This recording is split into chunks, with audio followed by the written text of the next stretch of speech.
Mami TV bu yengbiriba khwai tara punumokpu miyamgi thogaloi khoisnam kunjesorna punumokpu khurumjari ngasi seidin phamgi ahum suba tangkak ki oina puduna laksari maitai isai lamdamsi ki culture bu hena pakthok chokthoknabagi da pandamda Mami TV gi akhanarba thauramni seidin nafam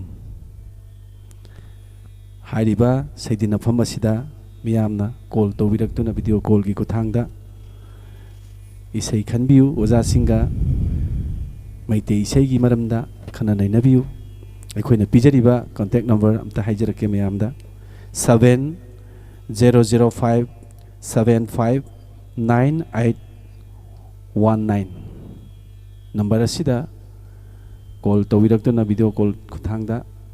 oja singa isai khanbidun wata nabiu seidin phamgi satnabi ama oina ahanbada ikhoigi ye kairol gi isai ama oja singna thogul tobigani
Hãy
subscribe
masigi makha satar poina ngasi mangda lingsin bidu oja singi leifam amadi oja singi mingongtang amta saktak sagi ahan badalak sagi aikoigi pung paibiri oja ojagi amta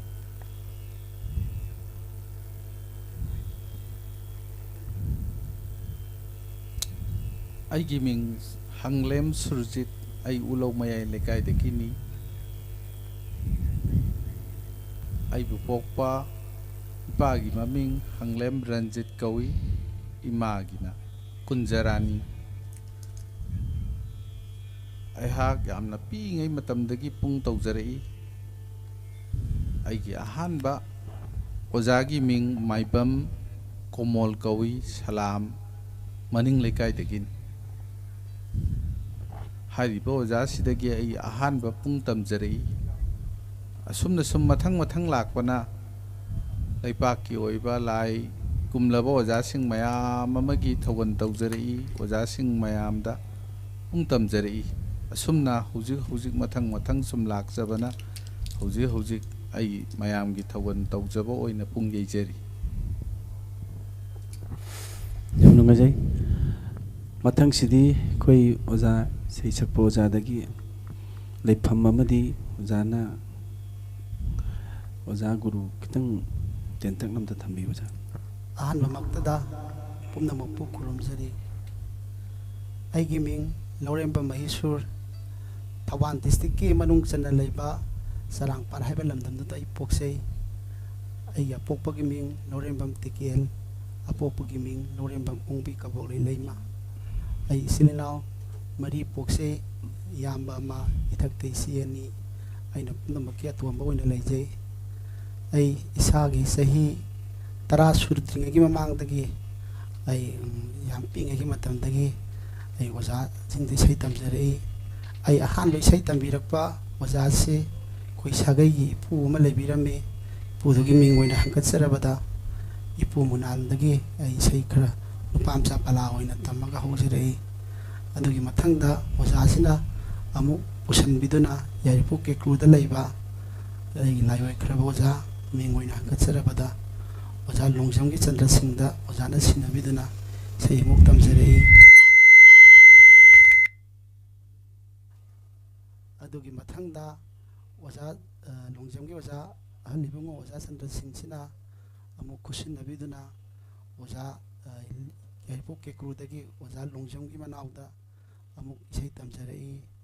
adudagidi oja longjam manauda isei tamjarakpadagi oja sina amuksu Kongba Saudongpungda leiba Anjing Cultural Academy da leiba oja Thausom Poksada amuk sinabiduna isei tamjarei adudagi mathang Tenthadagi oja hoksina Kawada leiba Nauremgi oja mingoina katsarabada oja Barjamonda su tamjarei aduga tera maibi lairakta leiba aikoigi oja oja itodasu kumuksam oja itodasu isei tamjarei aduna miyamna nungsibiduna hujik mitei segi lamda miyamgi oina ai hairabasu haitrabasu miyamgi thawan khar chatsarei yam nungaijai oja mathang sidi aikoigi oja isei sakpa sida amuk laksagi ojagi leifam amadi ojagi ming guru kitang haibi oja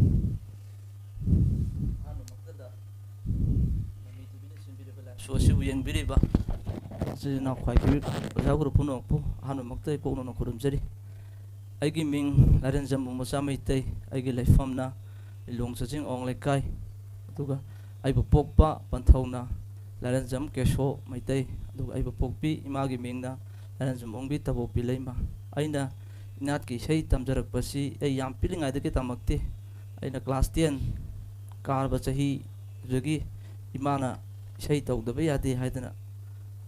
sei je tamba horki ada ina han batam jabasi aigi khoigi ikura khoigi laren jam khoigi mingona palabada ki ikura joten sidagi han bai haujarakbane aduga mathang mathang khoigi mingona panjarabada khoigi nauremgi oja Barjamohon Tenthadagi mathang simuk tamjare adu mathangda Basikhongdagi khoigi Toijamgi oja Chandro sidamuk tamjare adu mathangda khoigi terada leiba khoigi oja Dara Elangbomgi ꯁꯤꯗ ꯑꯃꯨꯛ ꯇꯝꯖꯕꯅꯤ ꯁꯤ ꯍꯥꯏꯔꯒ ꯃꯊꯪꯁꯤꯗꯤ ꯑꯩꯈꯣꯏꯒꯤ ꯏꯁꯩ ꯄꯨꯡꯁꯤꯒꯤ ꯑꯣꯏꯕ ꯉꯁꯤꯒꯤ ꯖꯟꯇ꯭ꯔ ꯄꯥꯏꯕꯤꯔꯤꯕ ꯑꯩꯈꯣꯏꯒꯤ ꯑꯣꯖꯥꯗ ꯑꯃꯨꯛ ꯂꯩꯐꯝ ꯑꯣꯖꯥꯒꯤ ꯃꯤꯡ ꯑꯝꯇ ꯍꯥꯏꯕꯤꯌꯨ. ꯑꯍꯥꯟꯕꯃꯛꯇꯗ ꯃꯃꯤ ꯇꯤꯚꯤꯕꯨ ꯌꯦꯡꯕꯤꯔꯤꯕ ꯈ꯭ꯋꯥꯏ ꯄꯨꯝꯅꯃꯛꯄꯨ ꯏꯀꯣꯛꯅꯅ ꯈꯨꯔꯨꯝꯖꯔꯤ. ꯑꯩꯒꯤ ꯃꯤꯡ ꯁꯟꯗꯤꯞ ꯇꯣꯅꯥꯝꯕꯝ ꯁꯟꯗꯤꯞ, ꯑꯗꯨꯒ ꯑꯩꯒꯤ ꯂꯩꯐꯝꯅ ꯈꯨꯔꯥꯏ ꯂꯝꯂꯣꯡ ꯕꯖꯥꯔ, ꯑꯗꯨꯒ ꯑꯩꯕꯨ ꯄꯣꯛꯄꯤꯕ ꯕꯕꯥꯒꯤ ꯃꯤꯡꯅ ꯇꯣꯅꯥꯝꯕꯝ ꯁꯔꯠ ꯑꯃꯗꯤ ꯏꯃꯥꯒꯤ ꯃꯤꯡꯅ ꯇꯣꯅꯥꯝꯕꯝ ꯄꯨꯔꯅꯤꯃꯥꯁꯤ. ꯑꯩꯁꯦ ꯌꯥꯝ ꯄꯤꯛꯏꯉꯩꯗꯒꯤ ꯑꯩꯒꯤ ꯐꯦꯃꯤꯂꯤꯁꯨ ꯑꯩꯒꯤ ꯏꯁꯩ ꯅꯣꯡꯃꯥꯏꯒꯤ ꯐꯦꯃꯤꯂꯤ ꯑꯣꯏꯅ ꯇꯧꯕ. ꯕꯕꯥꯁꯨ ꯃꯥꯁꯨ ꯉꯜꯂꯤꯉꯩꯗ ꯏꯁꯩ ꯁꯛꯂꯤ, ꯕꯕꯥꯁꯨ ꯃꯣꯏꯕꯨꯡ ꯈꯣꯡꯉꯤ. ꯑꯗꯒꯤ ꯑꯩꯁꯦ इहान हानबदी ऐसे पिंगैदगी ऐसे मोइबुंग खोंगबो इन हौजरपनी याम पिंगै आइना ज्ञान तारकपदगी को बाबा होय नतारगा दमाय तरका ऐसे मोइबुंग खोंगबो इन हौजरी अदुरगी मथंग मथंग सुम लाकपदगी अदगी ऐसे खुमल लंपाक्ता लेबा बाल भवन हाइदना अदुदगी ऐसे वायलिन तमजरपनी आइबो इहान हान आइबो खुद पाइदुन तंबिरखिबा आइगी ओजा गिमिंग हंगचरे आरके जीवन केसामथोंगदगी अदुरगी मथंग मथंग सुम लाकपना ऐसे लाइरिंगबम लेकाद लेबा थौदामगी ओजा कामेश्वरगी मखादसु ऐसे मही तमजरे अदुरगी मथंग मथंग लाकपना म्यूजिक कॉलेज तसु तमजरे ओजा मिंगोइन हंगचरबदा ओजा रंजित ओजा नोबिन अदगी कोगी ओजा ससिदानंदा अदगी ओजा मोरांथेम ओजा चेरिस अदगी कोगी कक्सिंगी ओजा नबा सिदा हाइबनजिंग ओजा सिंगसिदगी आई तमजरपनी वायलिन्स मखा चथरपोइना अखोई मरक्सिदा कॉल अमा लाकमाल अमदा पाइजगे. हेलो हेलो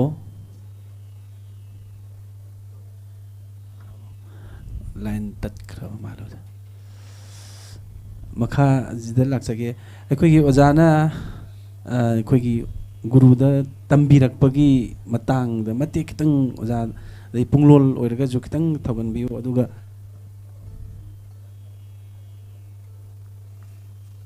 याम नुंगाइजे अइबु पुंग तंबिरकपा ओजासी यामना अहल ओइबा मरमना अहानबा अइगी ओजासी ओजासीदा आई पुंग यामना तमजहौबगी मतम फंगिदे अदुबु अइगिबु पोकपा इपागी इपुसी पुंग तौई इपुसु पुंग तौबनिना इपुना अइंगोंदा ओजासी लैहिद्रबा मतुंगदा मथंग मथंग सुम समदबीदना तंबिरei इपुगी मिंग हंगलेम इबोतोल हायरगा खंगनै अइगी इबुबोक्सी खुल लैकाइनसु अदुम नुंगसीबीबा मी ओय इबुबोक्की मपानदगी अइ इबुबोक्तगी यामना तमजहौई पुंग मयाम अमा हाइबो इबुबो हाइजे ओजा अखोगी बाबाबो हे पोकपा इपाबु पोकपा होय इपुनी ओ उलौ मयाइ लेकाइदा लेबा ओ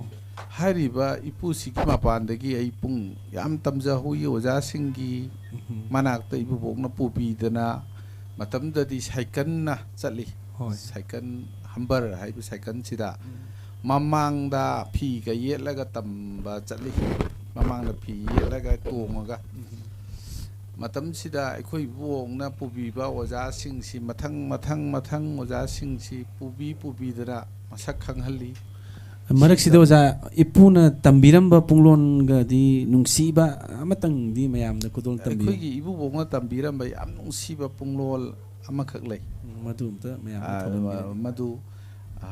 ओजाने अखोई इबुबोंगनादी यामना नुंसीना तंबिरंबा अइनदी ओजा मरक्सिदा कॉल अमा लाखोमल अमतंग लोखत्सगे. Hello hello hello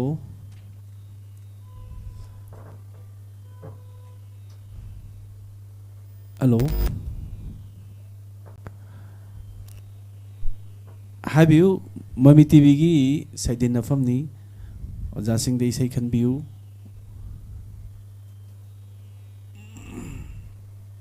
hello line ꯈꯤꯇꯪ ꯅꯨꯡꯉꯥꯏꯇꯕ ꯃꯥꯜꯂꯦ ꯑꯣꯖꯥ.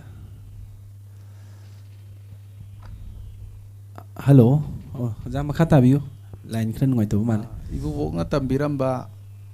ꯄꯨꯡꯂꯣꯜ ꯑꯃꯈꯛꯇꯪ ꯃꯌꯥꯝꯒꯤ ꯊꯧꯒꯜ ꯇꯧꯖꯒꯦ. ꯃꯁꯤꯗ ꯁꯣꯏꯈꯤꯕ ꯌꯥꯎꯔꯕꯁꯨ ꯄꯨꯝꯅꯃꯛꯅ ꯉꯥꯛꯄꯤꯒꯅꯤ.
ꯑꯣꯖꯥ ꯋꯥꯔꯤ ꯃꯈꯥ ꯇꯥꯕꯤꯌꯨ. ꯑꯣꯖꯥꯒꯤ ꯂꯥꯛꯈꯤꯕ ꯑꯩꯈꯣꯏꯒꯤ ꯏꯕꯨꯕꯣꯛꯅ ꯇꯝꯕꯤꯔꯝꯕ ꯄꯨꯡꯂꯣꯟꯅꯤ. ꯍꯥꯏꯔꯤꯕ ꯄꯨꯡꯂꯣꯟꯁꯤ ꯉꯁꯤ ꯃꯌꯥꯝ ꯃꯃꯥꯡꯗ ꯊꯧꯒꯜ ꯇꯧꯖꯕ ꯐꯪꯖꯕꯁꯤ ꯌꯥꯝ ꯅꯨꯡꯉꯥꯏꯖꯩ. ꯑꯩꯒꯤ ꯏꯕꯨꯕꯣꯛꯄꯨ ꯍꯦꯛ ꯏꯃꯥꯡꯗ ꯎꯖꯔꯒ ꯏꯕꯨꯕꯣꯛꯄꯨ ꯊꯧꯒꯜ ꯇꯧꯖꯕꯅꯤ ꯍꯥꯏꯅ ꯈꯟꯖꯩ. ꯊꯃꯣꯏꯗ ꯌꯥꯝꯅ ꯅꯨꯡꯉꯥꯏꯕ ꯐꯥꯎꯖꯩ. ꯑꯩꯒꯤ ꯏꯕꯨꯕꯣꯛꯅ ꯍꯥꯏꯅꯤꯡꯉꯥꯏ ꯂꯩꯇꯅ ꯑꯩꯕꯨ ꯆꯥꯟꯕꯤꯔꯝꯃꯤ, ꯅꯨꯡꯁꯤꯕꯤꯔꯝꯃꯤ. ꯏꯕꯨꯕꯣꯛꯀꯤ ꯃꯄꯥꯟꯗꯒꯤ ꯉꯁꯤ ꯑꯩ ꯃꯌꯥꯝꯒꯤ ꯊꯧꯒꯜ ꯇꯧꯕ ꯐꯪꯖꯔꯤꯕꯅꯤ, ꯄꯨꯡ ꯌꯩꯕ ꯑꯃ ꯑꯣꯏꯕ ꯐꯪꯖꯔꯤꯕꯅꯤ. ꯏꯕꯨꯕꯣꯛꯇꯣ ꯑꯩꯈꯣꯏꯅꯗꯤ ꯃꯇꯝꯗꯨꯗ ꯂꯩꯇꯕꯅꯤꯅ, ꯑꯣꯖꯥꯁꯤꯡꯒꯤ ꯃꯇꯤꯛ ꯆꯥꯅ ꯀꯔꯤꯃꯇꯁꯨ ꯇꯧꯕ ꯉꯝꯗꯕꯅꯤꯅ, ꯏꯕꯨꯕꯣꯛꯇꯨꯅ ꯑꯣꯖꯥꯁꯤꯡꯒꯤ ꯃꯅꯥꯛꯇ ꯆꯠꯂꯒ ꯏꯕꯨꯕꯣꯛꯇꯨꯅ ꯑꯣꯖꯥꯁꯤꯡꯒꯤꯗꯃꯛꯇ ꯊꯕꯛ ꯀꯌꯥ ꯇꯧꯏ. ꯂꯧ ꯍꯤꯡꯒꯣꯜ ꯀꯣꯏꯕ, ꯂꯧ ꯁꯨꯕ ꯀꯌా ꯌꯥꯎꯏ. ꯁꯣꯟꯈ꯭ꯔꯕ ꯑꯍꯟꯗꯨꯅ ꯑꯩꯒꯤꯗꯃꯛ ꯑꯣꯖꯥꯁꯤꯡꯗꯨꯅ ꯆꯥꯟꯕꯤꯅꯕꯅꯤ ꯍꯥꯏꯗꯨꯅ, ꯑꯩꯅ ꯍꯧꯖꯤꯛ ꯆꯥꯎꯔꯛꯑꯕ ꯃꯇꯨꯡꯗ, ꯒ꯭ꯌꯥꯟ ꯂꯥꯛꯑꯕ ꯃꯇꯨꯡꯗ ꯏꯕꯨꯕꯣꯛꯇꯨꯅ ꯑꯩꯒꯤꯗꯃꯛ ꯇꯧꯕꯤꯔꯝꯕꯗꯨ ꯈꯜꯂꯨꯔꯒ ꯍꯧꯖꯤꯛ ꯑꯩ ꯑꯗꯨꯛꯀꯤ ꯃꯇꯤꯛ ꯅꯨꯡꯁꯤꯔꯛꯏ. ꯏꯅꯥꯛꯇ ꯂꯩꯔꯤꯉꯩ ꯃꯇꯝꯗꯨꯗꯗꯤ ꯑꯉꯥꯡ ꯑꯣꯏꯕꯅꯤ나 ꯑꯩꯅ ꯏꯕꯨꯕꯣꯛꯇꯨ ꯃꯁꯛ ꯈꯪꯗꯕꯅꯤ. ꯍꯧꯖꯤꯛꯇ ꯅꯤꯡꯁꯤꯡꯂꯛꯂꯒ ꯏꯕꯨꯕꯣꯛꯇꯣ ꯑꯗꯨꯛꯀꯤ ꯃꯇꯤꯛ ꯃꯃꯜ ꯌꯥꯝꯕ, ꯂꯥꯏ ꯑꯣꯏꯈ꯭ꯔꯕ ꯃꯇꯨꯡꯁꯤꯗ ꯑꯩꯈꯣꯏꯒꯤ ꯂꯥꯏ ꯑꯣꯏꯈ꯭ꯔꯕ ꯃꯇꯨꯡꯁꯤꯗ ꯅꯤꯡꯉꯝꯍꯧꯗꯕ. ꯃꯔꯛꯁꯤꯗ ꯑꯣꯖꯥ ꯀꯣꯜ ꯑꯃ ꯂꯥꯛꯄ ꯃꯥꯜꯂꯦ, ꯑꯝꯇ ꯄꯥꯏꯈꯠꯆꯒꯦ. ꯍꯜꯂꯣ. ꯍꯜꯂꯣ. ꯍꯜꯂꯣ. ꯑꯩꯈꯣꯏꯒꯤ ꯃꯃꯤ ꯇꯤꯚꯤ ꯁꯩꯗꯤꯅꯐꯝꯅꯤ. ꯑꯩꯈꯣꯏꯒꯤ ꯑꯣꯖꯥꯁꯤꯡꯗ ꯏꯁꯩ ꯈꯟꯕꯤꯌꯨ ꯑꯃꯗꯤ ꯏꯁꯩꯁꯤꯒꯤ ꯃꯔꯝꯗ ꯀꯔꯤ ꯀꯔꯤꯅꯣ ꯇꯥꯟꯅꯕꯤꯌꯨ ꯈꯔ ꯍꯛꯊꯦꯡꯅꯅ. ꯑꯩꯈꯣꯏꯒꯤ ꯂꯧꯔꯦꯝꯕꯝꯒꯤ ꯑꯣꯖꯥ ꯃꯍꯦꯁꯨꯔꯒꯤ ꯏꯁꯩ ꯑꯝꯇ ꯇꯥꯖꯅꯤꯡꯕ. ꯍꯣꯏ. ꯑꯗꯨ ꯃꯥꯒꯤ ꯀꯅꯥ ꯄꯥꯈꯣꯟꯅꯣ, ꯀꯅꯥꯅ ꯊꯥꯔꯛꯄꯅꯣꯅ ꯍꯥꯏꯕ ꯏꯁꯩꯗꯨ ꯑꯝꯇ ꯇꯥꯖꯅꯤꯡꯉꯦ. ꯑꯩ ꯈꯟꯖꯒꯦꯅ ꯇꯧꯖꯔꯛꯏꯕ ꯐꯣꯟ. ꯑꯩꯈꯣꯏꯒꯤ ꯑꯣꯖꯥꯒꯁꯨ ꯍꯛꯊꯦꯡꯅꯅ ꯋꯥꯔꯤ ꯁꯥꯟꯅꯕꯒꯤ ꯃꯇꯥꯡꯗꯣ ꯈꯤꯇꯪ ꯂꯧꯕꯤꯌꯨ ꯑꯣꯖꯥ ꯑꯝꯇ. ꯑꯣꯖꯥ ꯄꯥꯏꯕꯤꯌꯨ. ꯌꯥꯏ ꯌꯥꯏ. ꯑꯣꯖꯥꯒꯤ ꯃꯥꯏꯗꯣ ꯐꯖꯅ ꯃꯣꯕꯥꯏꯜꯗꯣ ꯈꯤꯇꯪ ꯆꯤꯡꯊꯣꯛꯄꯤꯔꯒ ꯈꯤꯇꯪ ꯃꯑꯣꯡ ꯇꯥꯅ ꯄꯥꯏꯕꯤꯌꯨ ꯑꯣꯖꯥ. ꯑꯗꯨ ꯋꯥꯔꯤ ꯁꯥꯟꯅꯕꯤꯌꯨ. ꯍꯜꯂꯣ ꯑꯣꯖꯥ, ꯇꯥꯖꯔꯦ ꯑꯣꯖꯥ. ꯍꯜꯂꯣ, ꯑꯩꯈꯣꯏ ꯑꯣꯖꯥ ꯃꯍꯦꯁꯨꯔ ꯅꯠꯇꯕ꯭ꯔꯥ? ꯑꯣꯖꯥ ꯃꯥꯅꯦ ꯑꯣꯖꯥ. ꯑꯩꯅ ꯑꯣꯖꯥꯒꯤ ꯏꯁꯩ ꯀꯅꯥꯒꯤ ꯄꯥꯈꯣꯟꯅꯣ, ꯀꯅꯥꯅ ꯅꯪꯕꯨ ꯊꯥꯔꯛꯄꯅꯣ ꯍꯥꯏꯕ ꯋꯥꯍꯩꯗꯤ ꯀꯩꯅꯣꯒꯤ ꯏꯁꯩꯗꯨ ꯑꯝꯇ ꯇꯥꯖꯅꯤꯡꯗꯅ ꯑꯩꯅ ꯇꯧꯖꯔꯛꯏꯕ. ꯌꯥꯝ ꯅꯨꯡꯉꯥꯏꯖꯔꯦ ꯑꯣꯖꯥ. ꯑꯣꯖꯥ ꯉꯁꯤꯁꯦ ꯑꯩꯁꯨ ꯈꯤꯇꯪ ꯅꯤꯡꯕ ꯊꯨꯡꯖꯗ꯭ꯔꯦ. ꯈꯅꯥꯎꯁꯤ ꯌꯥꯝ ꯅꯨꯡꯉꯥꯏꯖꯗꯕ ꯅꯨꯃꯤꯠ ꯑꯃꯗꯤ ꯑꯣꯏꯔꯦ. ꯑꯗꯣ ꯃꯌꯥꯝꯒꯤ ꯅꯤꯡꯕꯗꯤ ꯊꯨꯡꯉꯔꯣꯏ. ꯑꯗꯣ ꯑꯩ ꯃꯌꯥꯝꯒꯤ ꯑꯣꯏꯅ ꯊꯧꯒꯜ ꯃꯃꯤꯡꯇꯒꯤ ꯑꯣꯏꯅ ꯇꯧꯖꯔꯛꯀꯦ ꯍꯥꯏꯇꯥꯔꯦ. ꯈꯅꯥꯎꯁꯤ ꯈꯤꯇꯪ ꯄꯥꯡꯖꯗ꯭ꯔꯦ ꯉꯁꯤꯒꯤ ꯑꯣꯏꯅꯗꯤ.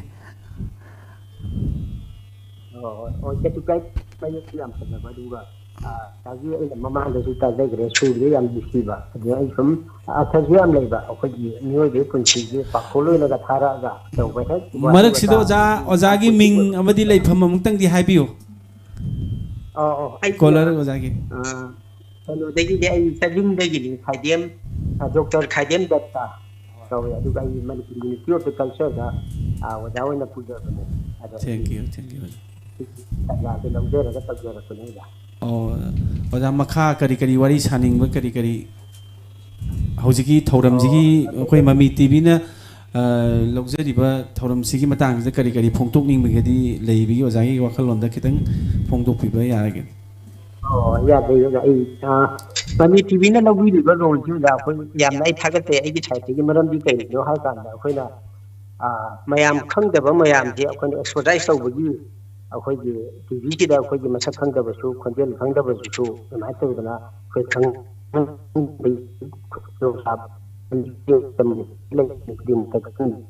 ꯇꯥꯟꯖꯥ ꯑꯃ ꯇꯧꯕꯤ ꯃꯃꯤ ꯊꯥꯒꯠꯆꯔꯤ ꯑꯗꯨꯒ ꯁꯥꯏꯠꯇꯒꯤ ꯅꯨꯡꯉꯥꯏꯖꯕ ꯈꯪꯗꯕ ꯂꯣꯏꯅꯃꯛ ꯈꯪꯍꯟꯕꯗꯣ ꯃꯩꯇꯩꯒꯤ ꯑꯣꯏꯔꯁꯨ ꯑꯃꯒꯤ ꯑꯣꯏꯔꯁꯨ ꯃꯃꯤ ꯇꯤꯚꯤꯅ ꯂꯧꯕꯤꯔꯤꯕ ꯔꯣꯜꯁꯦ ꯌꯥꯝ ꯆꯥꯎꯋꯦ ꯍꯥꯏꯅ ꯑꯩꯅ ꯈꯟꯖꯩꯌꯦ ꯑꯩꯒꯤ ꯁꯥꯏꯠꯇꯒꯤ ꯍꯣꯏ ꯑꯣꯖꯥ ꯑꯣꯖꯥꯅ ꯍꯥꯏꯕꯤꯅꯤꯡꯕ ꯋꯥꯐꯝ ꯀꯔꯤ ꯀꯔꯤ ꯃꯈꯥ ꯍꯥꯏꯕꯤꯅꯤꯡꯕ ꯑꯗꯨꯝ ꯐꯣꯡꯗꯣꯛꯄꯤꯌꯨ ꯑꯣꯖꯥ ꯍꯣꯏ ꯁꯨꯝ ꯃꯈा ꯇꯥꯅ ꯁꯨꯝ ꯃꯌꯥꯝ ꯑꯇꯩ ꯑꯇꯩꯒꯤ ꯂꯥꯏ ꯆꯠꯂꯒ ꯏꯁꯩꯁꯤꯗꯁꯨ ꯅꯠꯇ꯭ꯔꯁꯨ ꯇꯤꯚꯤꯅ ꯂꯧꯕꯤꯕꯅꯤꯅ ꯃꯊꯪ ꯇꯥꯔꯛꯄꯗꯁꯨ ꯑꯗꯨꯝ ꯃꯌꯥꯝꯒꯤ ꯁꯦꯕꯥ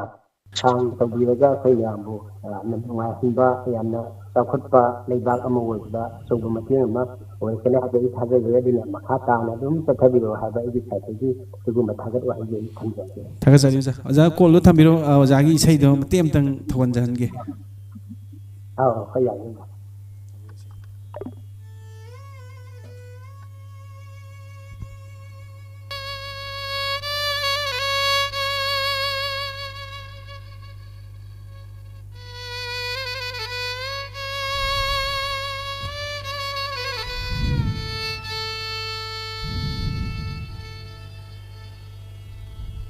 ꯀꯅꯥꯒꯤ ꯄꯥꯎꯈꯨꯜꯅꯣ ꯀꯅꯥꯅ ꯅꯪꯕꯨ ꯊꯥꯔꯛꯄꯅꯣ ꯇꯥꯏꯕꯪꯒꯤ ꯀꯩꯊꯦꯜ ꯃꯌꯥꯏꯁꯤꯗ ꯀꯔꯤꯕꯨ ꯂꯩꯒꯦ ꯂꯥꯛꯄꯅꯣ कनागी पखुलो कनागी पखुलो Kanan नंगु थारपनो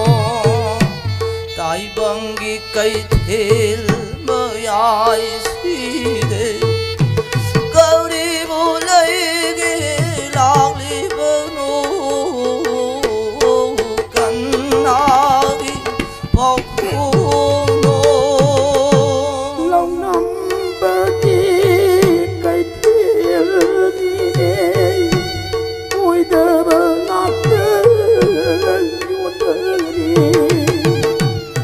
Pam pam de ali naida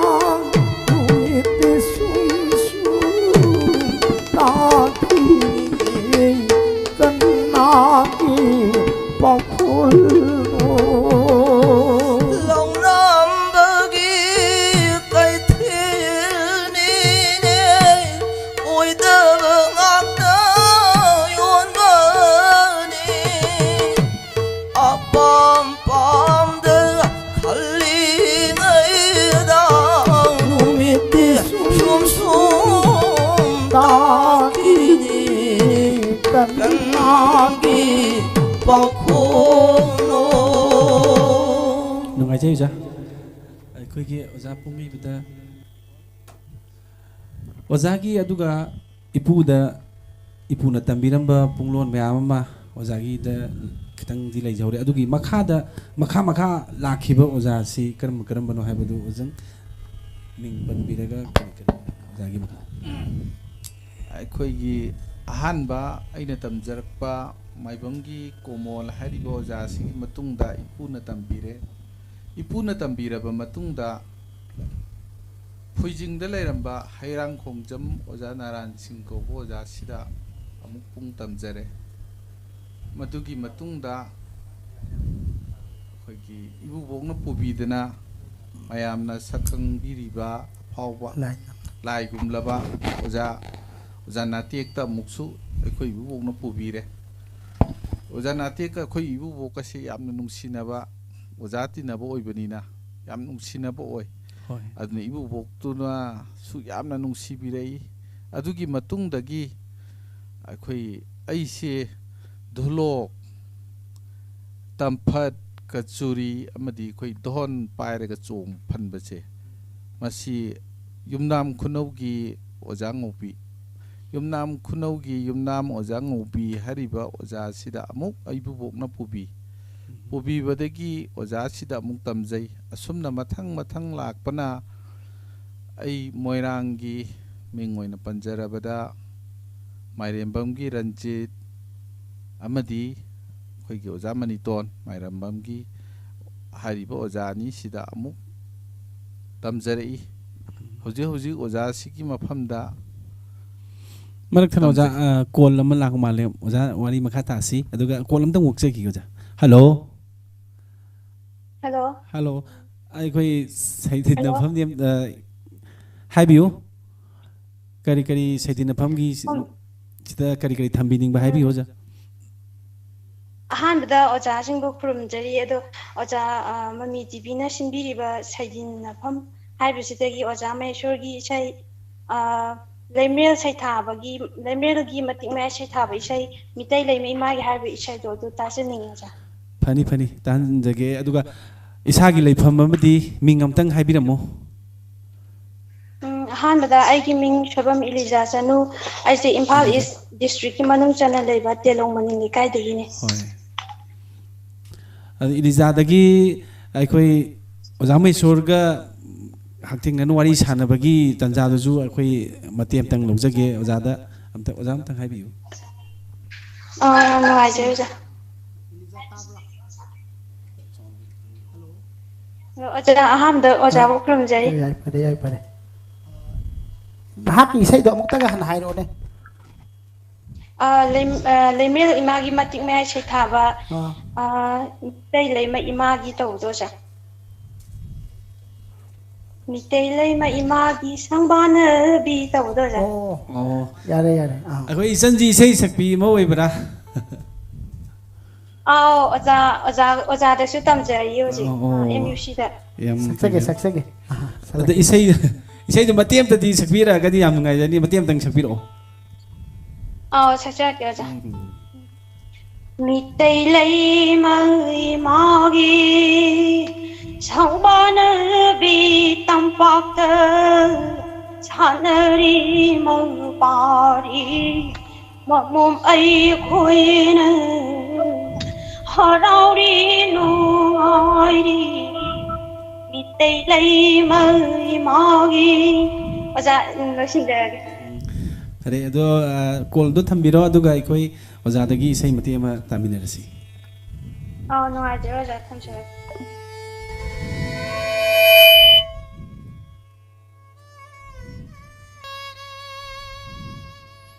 Meitei ꯂꯩꯃ ꯏꯃꯥꯒꯤ ꯁꯪꯕꯥꯅꯕ ꯇꯝꯄꯥꯛꯇ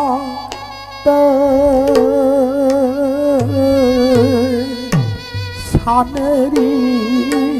ꯃꯄꯥꯔꯤ ꯃꯃꯣꯟꯁꯤꯡꯅ ꯍꯔꯥꯎꯔꯤ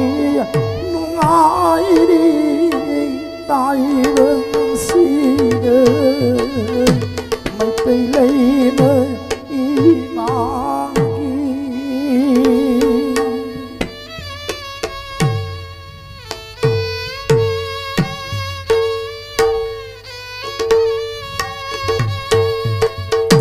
북실떡비 이마니 사들들이 빨리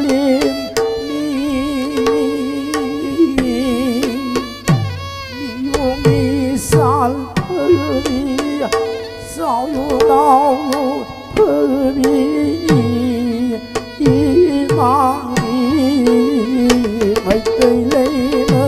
imagi nungai ja khoi oja pungi bagida mathang ojana moirangi oja ani da su tam birakpa khoi punglon myam leramgani adu mathang da khoi laksage punglon myam do thogun tongnaba adu mathang se khoi oja Mysore da laksage oja Mysore na oja se karam bada tam birakpa kolpa adu katang thambi marak sida kolam lakman hello anda pai jawge ja evening sir hello hello tabira sir oh tare akoi saidin afam ni kari haibi ni ba ngasigi mami tv gi tangdaba tanja se lawjaraga ithai amta khanjage sir fani adu ahan bada isal haigadra akoi gi leifam amadi ming amtang haibiu hana phone tawjari ba aise ai saiton dagi sonia kaude sir oh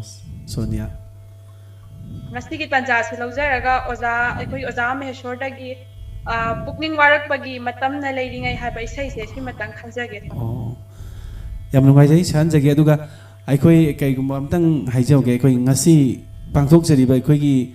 sedin afam hairiba aikoi mami tv na sinbi deiba sigi matang sida aikoi wakalon kari phaubi haibadu kitang mati amtang haibiram sigumba sedin afam hairiba forum se asigi matik nungai jai mami tv gi atop program singdagi viewer singa yengbada ukimatik nungai jaba forum mo oi haijai basa ado akoi isanji sai sakpi oibra aise isai sakbidi oidri tamjari sa oh akoi isan khanbi di sai je kaigumba phabi ragadi mate matang ngang bibi yagadra isai ji mat no mangan jarage akoi ozadagi dum tajarage oh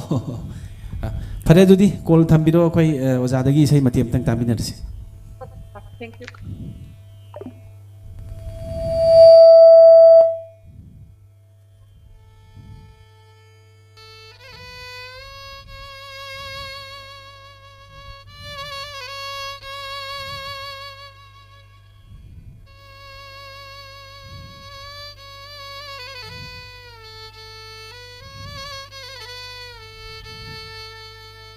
matam na leiringai wakhna mangringai re magi oloi sol hore si matam na leiringai matam na leiringai wakhalna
tabi ozagi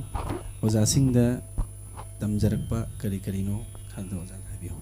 oza aise ahan bada yam galingagi matamda yam pingedagi saisi tamjare matamda ai nangang oibanina akoi kartanji akoi taren selphang aking sen kartansi ai paiba ngamakte kartansi changbandana ada akoi ram talana machama leirambadu madu oina pairaga yaujari isaise adada akoi ꯑꯩꯕꯨ ꯏꯁꯩ ꯇꯝꯕꯤꯔꯛꯈꯤꯕ ꯑꯣꯖꯥꯁꯤ ꯑꯩꯈꯣꯏꯒꯤ ꯁꯥꯒꯩꯒꯤ ꯑꯩꯈꯣꯏ ꯏꯙꯧ ꯍꯥꯏꯇꯥꯔꯦ ꯑꯩꯈꯣꯏ ꯏꯄꯨ ꯃꯨꯅꯥꯟ ꯀꯧꯕꯁꯤꯃꯅ ꯄꯨꯊꯣꯛꯄꯤꯔꯛꯄ ꯏꯄꯨꯁꯤꯅ ꯇꯝꯕꯤꯔꯛꯑꯦ ꯏꯄꯨꯁꯤꯅ ꯇꯝꯕꯤꯔꯛꯄꯗꯒꯤ ꯑꯩꯈꯣꯏ ꯂꯩꯀꯥꯏꯁꯤꯗ ꯏꯌꯥꯝꯕꯁꯤꯡ ꯏꯈꯨꯔꯥꯁꯤꯡ ꯃꯌꯥꯝ ꯑꯃ ꯅꯨꯄꯥ ꯃꯆꯥ ꯄꯂꯥ ꯇꯧꯕꯒꯤ ꯃꯔꯛꯁꯤꯗꯩꯗ ꯑꯩꯅ ꯈ꯭ꯋꯥꯏꯗꯒꯤ ꯑꯉꯥꯡ ꯑꯣꯏꯅ ꯌꯥꯎꯗꯅ ꯌꯥꯝ ꯄꯥꯝꯖꯅ ꯍꯣꯠꯅꯖꯔꯛꯑꯦ ꯑꯗꯨꯗꯒꯤꯗꯤ ꯑꯣꯖꯥꯁꯤꯅ ꯑꯃꯨꯛ ꯑꯣꯖꯥꯁꯨ ꯑꯍꯟꯁꯨ ꯑꯣꯏꯁꯜꯂꯛꯄ ꯑꯗꯒꯤ ꯑꯃꯨꯛ ꯃꯤꯌꯥꯝ ꯃꯔꯛꯇ ꯁꯨꯝ ꯑꯍꯜ ꯑꯣꯏꯁꯜꯂꯛꯄꯅꯤꯅ ꯃꯤꯌꯥꯝ ꯃꯔꯛꯇ ꯇꯤꯜꯂꯒ ꯃꯤꯌꯥꯝꯒꯤ ꯊꯧꯒꯜ ꯇꯧꯕꯁꯤ ꯉꯝꯃꯛꯇꯕꯅ ꯃꯔꯝ ꯑꯣꯏꯔꯀꯥꯟꯗ ꯑꯣꯖꯥꯁꯤꯒꯤ ꯇꯤꯟꯅꯕ ꯑꯣꯖꯥꯁꯤꯒꯤ ꯃꯣꯏꯒꯤ ꯃꯔꯨꯞ ꯃꯄꯥꯡꯁꯤꯡ ꯑꯣꯏꯕ ꯌꯥꯏꯔꯤꯄꯣꯛ ꯀꯦꯀꯨꯗꯒꯤ ꯃꯤꯡ ꯑꯣꯏꯅ ꯍꯪꯒꯠꯆꯔꯕꯗ ꯑꯩ ꯂꯥꯏꯑꯣꯏꯈ꯭ꯔꯕ ꯑꯣꯖꯥ ꯆꯟꯗ꯭ꯔꯁꯤꯡꯗ ꯑꯣꯖꯥꯁꯤꯅ ꯑꯃꯨꯛ ꯁꯤꯟꯅꯕꯤꯗꯨꯅ ꯏꯁꯩꯁꯤ ꯇꯝꯃꯛꯑꯦ ꯑꯗꯨ ꯃꯇꯝꯗꯨꯗ ꯑꯣꯖꯥ ꯆꯟꯗ꯭ꯔꯁꯤꯡꯗ ꯇꯝꯕ ꯃꯇꯝ ꯁ꯭ꯋꯥꯏꯗꯒꯤꯗꯤ ꯑꯩ ꯀꯔꯇꯥꯟ ꯄꯥꯏꯔꯒ ꯏꯁꯩ ꯁꯛꯄ ꯉꯝꯖꯔꯛꯑꯦ ꯑꯗꯨꯃꯥꯏꯅ ꯇꯧꯗꯅ ꯑꯣꯖꯥꯁꯤꯅ ꯃꯇꯝ ꯑꯩꯈꯣꯏꯅ ꯑꯍꯥꯟꯕꯗ ꯑꯩꯈꯣꯏ ꯏꯄꯨꯁꯤꯅ ꯇꯝꯕꯤꯔꯝꯕꯗꯤ ꯅꯨꯄꯥ ꯃꯆꯥ ꯄꯂꯥꯒꯤ ꯑꯣꯏꯕ ꯄꯥꯟꯊꯣꯏꯕꯤ ꯏꯔꯥꯠ ꯊꯧꯅꯤꯗ ꯁꯛꯀꯗꯕ ꯏꯁꯩꯒꯨꯝꯕꯁꯤ ꯑꯣꯏꯅ ꯇꯝꯕꯤꯔꯛꯑꯦ ꯑꯗꯨꯒ ꯑꯩꯒꯤꯅ ꯑꯣꯖꯥ ꯆꯟꯗ꯭ꯔꯁꯤꯡꯗ ꯇꯝꯕ ꯃꯇꯝꯁꯤꯗꯩꯗꯤ ꯑꯩꯈꯣꯏꯒꯤ ꯀꯔꯤ ꯍꯥꯏꯇꯥꯔꯦ ꯃꯤꯑꯣꯏꯕꯅ ꯄꯣꯛꯄꯗꯒꯤꯅ ꯁꯤꯕ ꯐꯥꯎꯕꯒꯤ ꯃꯅꯨꯡꯗ ꯆꯠꯅꯔꯤꯕ ꯊꯧꯔꯝꯁꯤꯡꯁꯤꯗ ꯆꯠꯅꯕ ꯏꯁꯩꯁꯤꯡꯁꯦ ꯍꯥꯏꯕꯗꯤ ꯁꯤꯒꯨꯝꯕ ꯇꯣꯉꯥꯟ ꯇꯣꯉꯥꯟꯕ ꯃꯈꯜꯒꯤ ꯏꯁꯩꯁꯤꯡꯁꯦ ꯇꯝꯕꯤꯔꯛꯑꯦ ꯑꯗꯨꯃꯥꯏꯅ ꯇꯧꯗꯅ ꯑꯣꯖꯥꯁꯤꯅ ꯇꯝꯕꯤꯔꯛꯄꯗꯒꯤꯗꯤ ꯑꯩ ꯈꯖꯤꯛ ꯈꯖꯤꯛ ꯏꯁꯩꯒꯤ ꯁꯛꯄ ꯍꯥꯏꯕꯗꯤ ꯏꯁꯩꯁꯨ ꯈꯔ ꯐꯥꯕ ꯑꯧꯔꯥꯏꯕ ꯍꯩꯖꯔꯛꯄꯒꯤ ꯃꯇꯝꯁꯤꯗꯒꯤꯗꯤ ꯑꯩꯈꯣই ꯑꯣꯖꯥ ꯆꯟꯗ꯭ꯔꯁꯤꯡꯁꯤꯁꯨ ꯑꯍꯜ ꯑꯣꯏꯕꯅꯤꯅ ꯑꯩꯁꯨ ꯑꯍꯜ ꯑꯣꯏꯕꯅꯤꯅ ꯏꯁꯩ ꯅꯣꯡꯃꯥꯏꯁꯤ kaya miyamgi thawal satrabanina koi ojagide machanupa thoe mingoina hangkacharabada aigi lungjamgi oja manau sina aibu pura mapok amoy pokpi badongna aisi isai lamsida puthokpire sei yam phasana tambire aduga lebak miyam mamangda isai haibedi khudam oina hairabada sei sakpagi pallu pala yawhandana adagi thauram puthokpidana leihun yawhandana laik taba puthokpidana isai tawba amagi chapchaba magi tawbada ojana tambirakpa isai koigi sei miyam ma tambirakpa ji masi karam dagadi koi puthokpi ojana puthokpi ji ojana puthokpirakpase ai ahan bada wari kitang nungai bam talijarake aigi idau koi sagai gi pusna ahan baina angang oringa da isai puthokpi basidai koi lekai sidai khang chakhalaga ahal ma leitaba ma yawe leitaba ma yawo sidai pusna larik taba sal usena aji sale ala matam tudadi itegi koi wari liba pibare loiba sumba si khara dum tangamme jitiyamna marang kaire miyamna inasi nungsibiba dum khara helak bodong na tawgi mami matai matam tudadi dum haiba leitabadugi tasahol larik taba setpase larik taba setpasidai wari linaba pibaren si lakpidre lakpidabagi dagi de mayam halam mayam sida matam su thingjala banina ibung jigi so wana sada thakta leibanina koi macha munana mati am khatang larik phans da lengkhat piraga tawro aduga bungo sunu pasina sei san biron hai adaida aiji ipusina ma kakhalaga magi mikhai mati ma son gre ado larik homda da sakada bi sei se aina ngamdra namdra saudri sina sagi pakhat poi kari saktoi no khangda boy sum tawba maduda isei sakna adugi mati amtang dingang bi oja ma mari pal sanjar ki adeda usina sina ojagi akoi ipusina larik tawbagi matek si amuk loisan ge ada larik to pul larik loibagi sei mati ma sakada basi masida horo on hai ada horo haibida aiji hawba ngamdre ada horo hai sum ai sum nondagiba last koige laibiri ba halaman mayam sindana to maase ikai ramane ngasina hanbo ramane tawdana sinna sidai ngamdana salakidi numise ada mai tawdana yam pi yedagi hojikta aina no ba sum mayamda paw tamawani adu khallura kandade yam nungsiba ngasi miyam na nungsibidana miyam kharga thawal taw phangjari se adugumlaba ipuduna puthokpiramba admaina sembirambadagi aising asise ꯃꯤꯌꯥꯝꯅ ꯅꯨꯡꯁꯤ ꯈꯖꯤꯛꯇꯪ ꯑꯣꯏꯔꯕꯁꯨ ꯃꯤꯌꯥꯝ ꯃꯥꯡꯗ ꯊꯣꯛꯄ ꯐꯪꯖꯔꯤꯅꯦ ꯈꯟꯖꯕꯁꯤꯗ ꯍꯥꯏꯅꯤꯡꯉꯥꯏ ꯂꯩꯇꯅ ꯑꯩ ꯅꯨꯡꯉꯥꯏꯖꯩ ꯏꯄꯨꯗꯨꯁꯨ ꯍꯧꯖꯤꯛꯃꯛ ꯂꯩꯔꯝꯃꯒꯗꯤ ꯑꯩ ꯏꯄꯨꯗꯨꯒꯤ ꯃꯈꯣꯡ ꯁꯣꯛꯇꯅ ꯅꯨꯡꯇꯤꯒꯤ ꯈꯣꯏꯔꯝꯖꯒꯦ ꯍꯥꯏꯅ ꯈꯟꯖꯩ ꯑꯩ ꯐꯅꯤ ꯌꯥꯝ ꯅꯨꯡꯉꯥꯏꯖꯩ ꯑꯣꯖꯥ ꯃꯈꯥꯗ ꯑꯃꯨꯛ ꯂꯥꯛꯆꯒꯦ ꯃꯊꯪ ꯔꯥꯎꯟꯗ ꯑꯩꯈꯣꯏꯒꯤ ꯃꯊꯪꯁꯤꯗꯤ ꯑꯩꯈꯣꯏꯒꯤ ꯏꯁꯩ ꯁꯛꯄ ꯑꯣꯖꯥ ꯃꯣꯃꯣꯆꯥꯗꯒꯤ ꯃꯔꯛ ꯊꯠꯅ ꯀꯣꯜ ꯑꯃ ꯂꯥꯛꯄ ꯃꯥꯜꯂꯦ ꯑꯝꯇ ꯄꯥꯏꯈꯠꯆꯒꯦ ꯍꯜꯂꯣ ꯍꯜꯂꯣ ꯑꯩꯈꯣꯏ ꯀꯣꯂꯔꯁꯤꯒꯤ ꯃꯨꯠꯇꯣ ꯑꯝꯇꯪ ꯂꯧꯊꯣꯛꯄꯤꯌꯨ ꯃꯨꯠ ꯊꯝꯕ ꯃꯥꯜꯂꯦ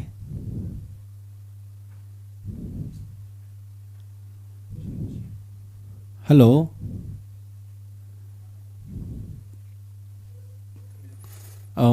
ꯃꯨꯠꯇꯨ ꯊꯝꯖꯤꯟꯈ꯭ꯔꯦ ꯑꯝꯇ ꯍꯥꯡꯗꯣꯛꯄꯤꯌꯣ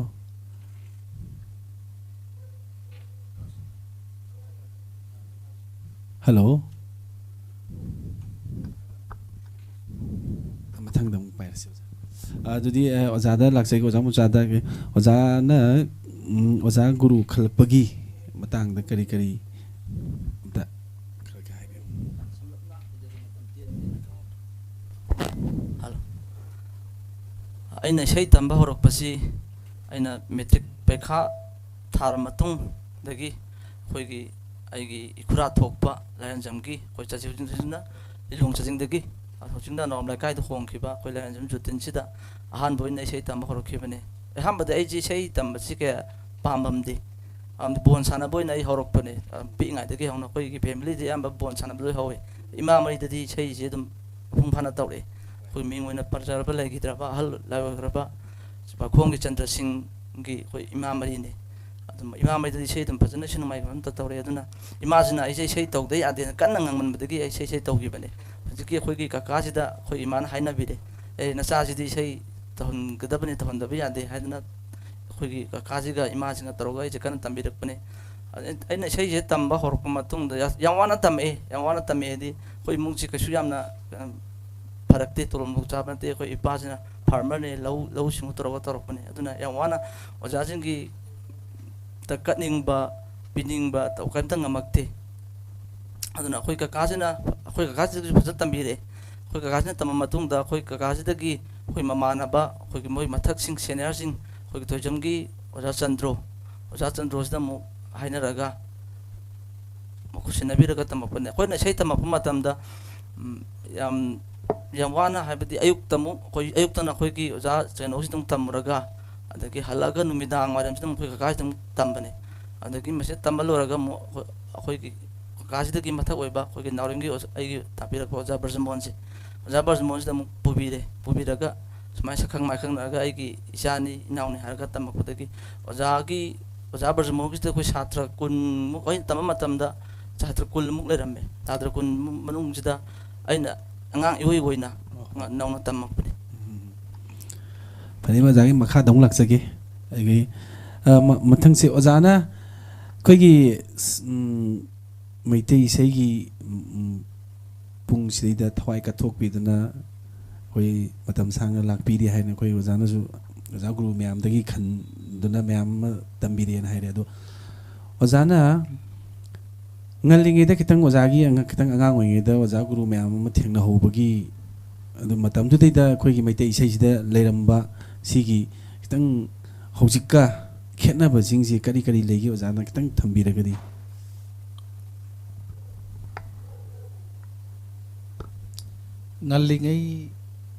ꯉꯜꯂꯤꯉꯩ ꯃꯇꯝ ꯑꯉꯥꯡ ꯑꯣꯏꯔꯤꯉꯩ ꯑꯩꯅ ꯄꯥꯈꯪ ꯑꯣꯏꯖꯔꯤꯉꯩ ꯌꯨꯝ ꯄꯥꯟꯗ꯭ꯔꯤꯉꯩ ꯃꯇꯝꯗꯨꯗꯗꯤ ꯑꯩꯁꯦ ꯅꯥꯠꯇ ꯁꯪꯀ꯭ꯔꯤꯇꯟ ꯇꯝꯖꯔꯝꯃꯤ ꯍꯣꯏ ꯑꯣꯖꯥ ꯅꯥꯠꯇ ꯁꯪꯀ꯭ꯔꯤꯇꯟ ꯇꯝꯖꯕꯁꯤ ꯃꯣꯏꯔꯥꯡꯒꯤ ꯏꯟꯗ꯭ꯔ ꯀꯂꯥ ꯚꯕꯟ ꯏꯀꯣ ꯍꯥꯏꯔꯤꯕ ꯃꯐꯝꯁꯤꯗ ꯑꯣꯖꯥ ꯀꯣꯜ ꯑꯝꯇꯪ ꯇꯝꯖꯔꯛꯄꯅ ꯄꯥꯏꯈꯠꯆꯒꯦ ꯃꯔꯛꯁꯤꯗ ꯍꯜꯂꯣ ꯍꯜꯂꯣ ꯍꯥꯏꯕꯤꯌꯨ ꯁꯩꯗꯤꯟꯅꯐꯝꯅꯤ ꯑꯣꯖꯥ ꯍꯥꯏꯕꯤꯌꯨ ꯃꯃꯤ ꯇꯤꯚꯤꯒꯤ hello ꯇꯥꯕꯤꯔꯕ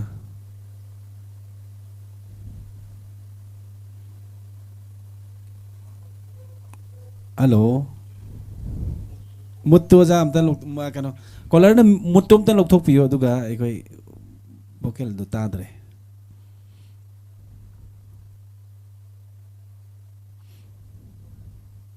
hello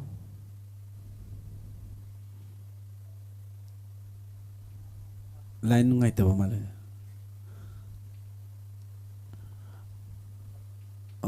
makata biroja line ji khara nungai taba male hoi nate sankritan tamjarakpadagi mathang sum nambonda leiba khoigi mayamna public theater ka hairga sukhangnaba hoi khoigi performing arts training center na nambonda ma leirami matam sida maduda aisi khongna khrasat cycle na khrasat aduda tamjari hariba nambongi performing art training center sigi ani suba chhatra ori khoi ihal hanba jam maraktan call am tang ka paijagi hello hello TV की lab के दो ना pro number से oh mani saidina famni mami tv gi ado अदो lab की call ने तक जरा इने से thank you ado isan ngeta hairage leifam amadi isal gi mingam tang haibiu han mada I hello hello hello kidang laptop yu kanu tv gumbi yengba vocal do kitang atopatagi da tabida haibiu की life हैरान को थोक my bomb kai de ne ada mobile dagi oina tabiyo atopatagi tabiranu kanu vocal do kitang nuaitre ओ ताबिरो बो जा tare आई की life हम ना हैरान को थोक my bomb kai de gi hairang goi thong dagi होय aduga ming si haibiu मिंगना नावरेम लिन थोय गंबी ahoy ado kari oja jing dagi ma'am dagi kari phongtong piningi dagi di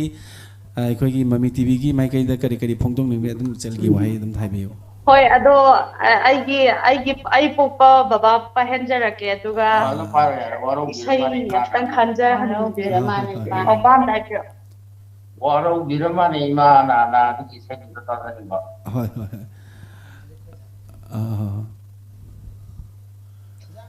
यानी oja akhoi gi isai sakba oja mai sorga haktheng na wari sanabagi tanja du lobi oja oh yeah ai yopi bo jane ai popi bana yari kuru dagi ai yopi bo jana ai mingun ha kasara ba ma lengsin beru bo jase ai yopi bo jane ai koi ai na ngasi miyam amang da thawal tong bangam da hona birapada koi jana masa sangna yopi re aduga koi teima wajagi nakan le be teima se teima se su ai bu yam ana hona birapada chobot thodang lo bi pane ado ai pusi chupagoi na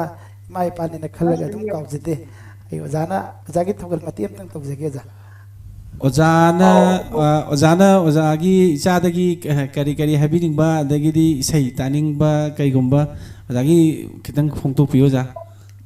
yamna nuai je wala to si alo mana waro biramane na have se do wa ta jage ma ban ojagi mafam da kai gumba daga thamjoge ja akhoi mami tv na sinbi riba akhoi gi saidina fam haiba akhoi gi thoram masida ojagi wakhalon kari phaubi ba masina chawkhalakpagi amadi chawtharakpagi haibagi wakhalon da kai gumba thamoi da phaubi rakbo do kitang thambiram moja sumaina torpasi amna nuai je ekwigi tei na ti tam to na mana ekwigi pantu ko torpasi ai sa yang pamflet dan saya torpasi amna baik hauji yang su menjadi satu semua baik juga Pani oja bu kurum jaraga oja na khan bai sei do thon jarage oja kol do thambiraga pani oja thogan oja na khan bai sei do ma kol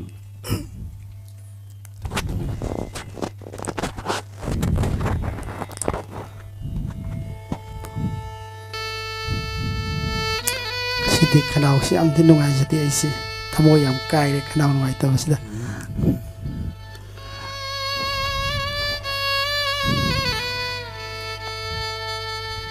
imane waro bire malene waro bire malene waro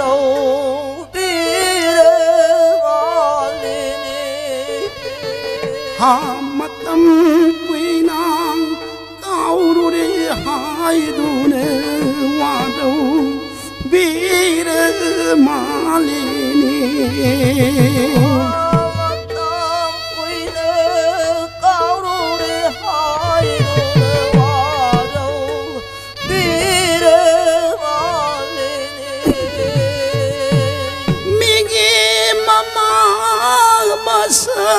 파즈비 이마고게 야로이니 마땀 꾸이나 까우루리 하이두네 와로 비르 말리니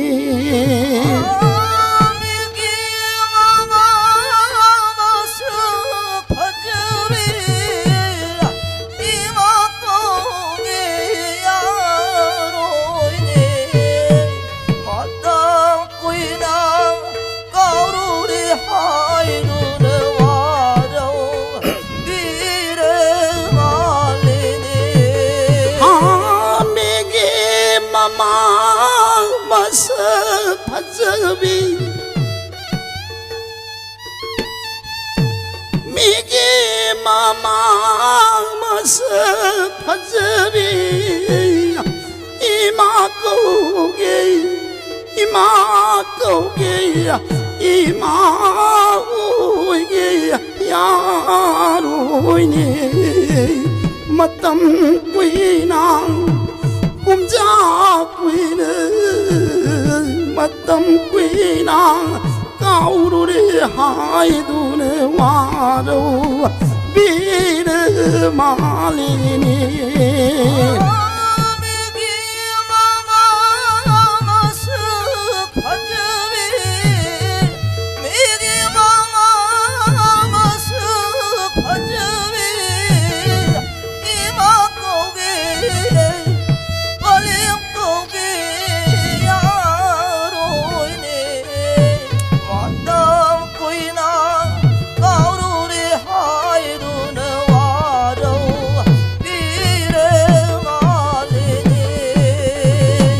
Yam nungai je kolara malak pemalam ta pai khasage. Hello. Hello. Hello. Ngasai musu tau jaram no bani ado. Tabira ba? Hello. Kolar. Sai pe tabira ba? Hello. Hello. Sai pe ma. Isagi mingam ta hai bi yu. Adagi di isagi laifam. Likom nu kauzai lang thapandagine. Oh. Kana saidina pham sida isagi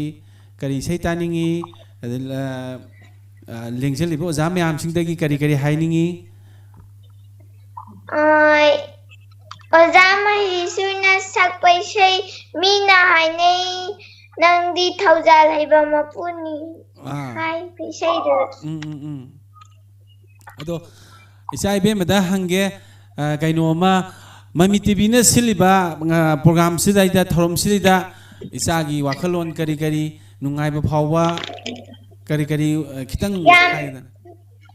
hayo yamna nungai oh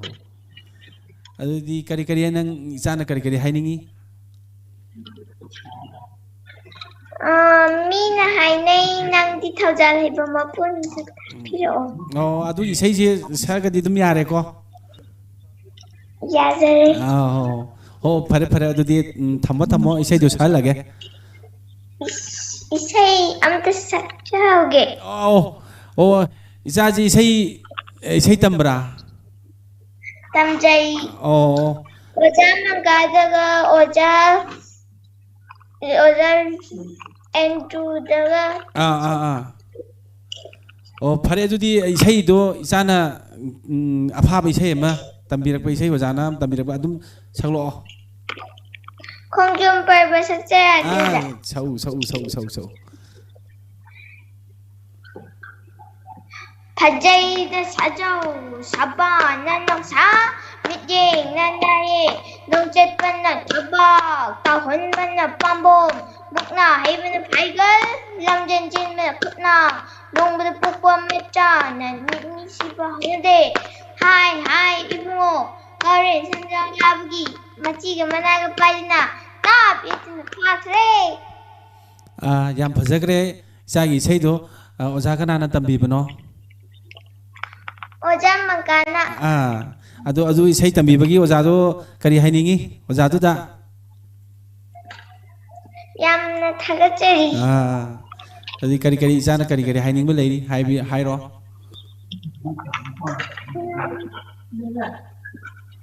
야이파버 오현비요 야이파버 오이로 이자기 तौरीब सिममदुदा my पाकबो ओइरो mummy TV माइकैदगिसु इसाबु थागचरी कॉलदो थंबिरो फोलदो थंबिरो अदुगा इसाइदो इसाना खनबि इसाइदो सालादगे इसाइदो सकबिरो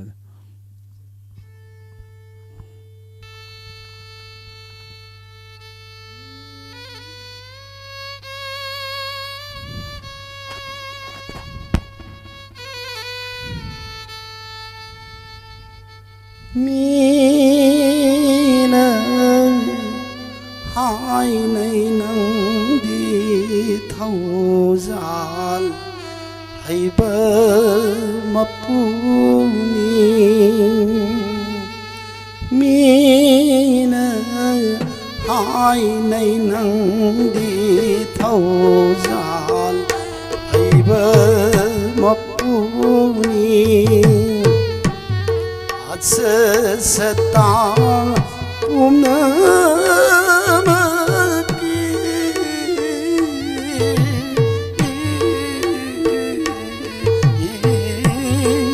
mean हाय नहीं नंदी थौजाल हैब मपुनी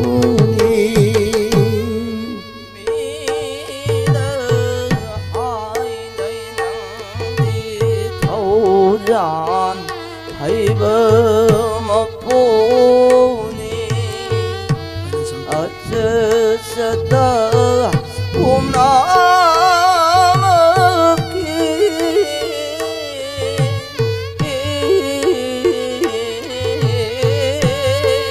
mina hay nay nang di thâu jan hayrab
hello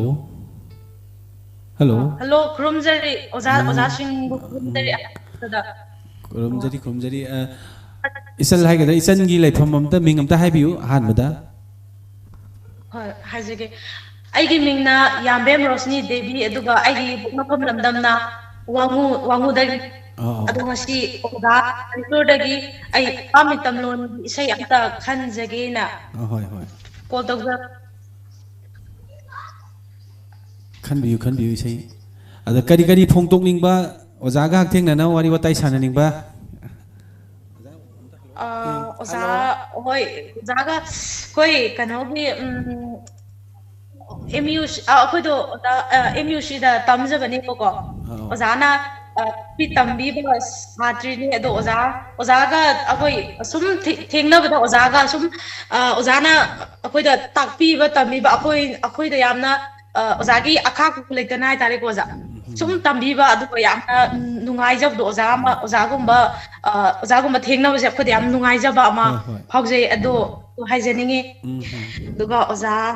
oza da su matam sangna matam kuina amadi oza amadi mami TV su matam sangna miyam gi seba adum tauba asigi kano ne pijeningi duga isai do dum tamin rage karam bai sai no isai do kano isai sakpi mo edi matek tang ngang bibi agadra suman to oza kano je akhoi je sum pam jabagi tam jaba nangmo di am yai ba ko za aduta akhoi tabada kano to akhoi oza ra ta gani henan mayam na nungai do ba ama oi gani ba ko za ado matek am khaktang di ngam biram mo isai sakpi mo ina mayam da dum thogon to biram mo matek am khaktang isai matek am khaktang wek ta ju ha isan khali ba isai do oza ai yamna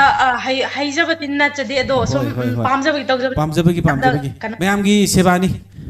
mayam gi thogol tawni an khando piraga matem tang ngang biram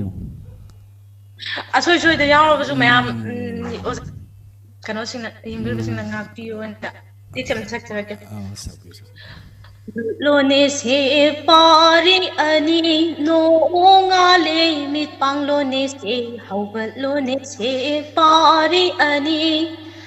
kare ni ngai da tum do na leiri no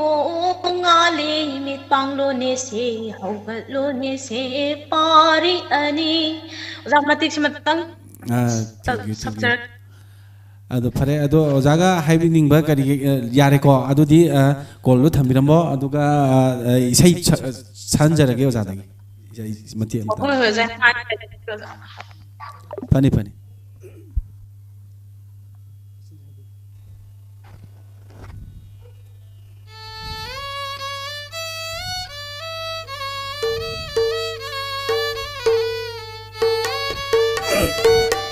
Hoggaluni se parini Hoggaluni se parini Nungale mit pangluni se Hoggaluni se parini Hoggaluni se parini Nungale mit pangluni se Hoggaluni se parini Hoggaluni se parini Nungale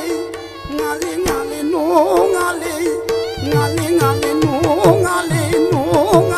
nungale mit pangluni se Hoggaluni se parini Hoggaluni se parini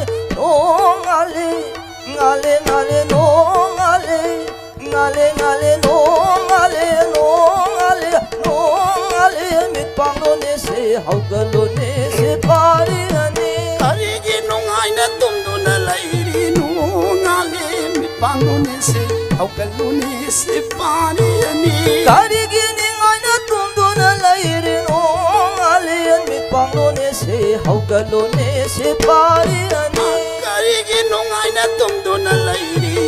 pani mumna khoibu karigi nungaina tumduna lairi nungale mit pangluni se Hoggaluni se parini karigi nungaina tumduna lairi pani mumna khoibu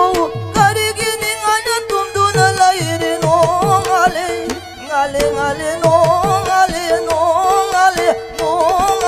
mit pangluni se Hoggaluni se parini yam nang jai ja akhoi gi ozada marksi da kolam lak mal hello hi biu sedina phamni mami tv gi hi biu sei inda khanje gi to bun sedina phamgi ni obi ko mani ado isai khandringi mamang da ming amadi laifam amutang haibiramun ꯑꯩꯒꯤ ꯃꯤꯡꯅ ꯀꯔꯥꯝ ꯇꯣꯝꯕ ꯂꯩꯐꯝꯅ ꯋꯥꯡꯈꯩ ꯑꯌꯥꯡꯄꯜꯂꯤ ꯍꯣꯏ ꯑꯣꯖꯥꯒꯤ ꯈꯟꯕꯤꯅꯤꯡꯕ ꯏꯁꯩ ꯀꯔꯝꯕ ꯇꯥꯕꯤꯅꯤꯡꯉꯤ ꯀꯩ ꯍꯥꯏꯕꯤꯌꯨ ꯑꯣꯖꯥ ꯑꯩꯈꯣꯏ ꯏꯅꯥꯎꯃꯩꯁꯨꯅ ꯁꯛꯄ ꯀꯥꯎꯔꯕꯣꯏ ꯑꯩꯒꯤ ꯄꯨꯛꯅꯤꯡ ꯑꯗꯨ ꯏꯁꯩꯗꯣ ꯑꯝꯇ ꯇꯥꯖꯒꯦ ꯇꯧꯕꯅꯤ ꯐꯅꯤ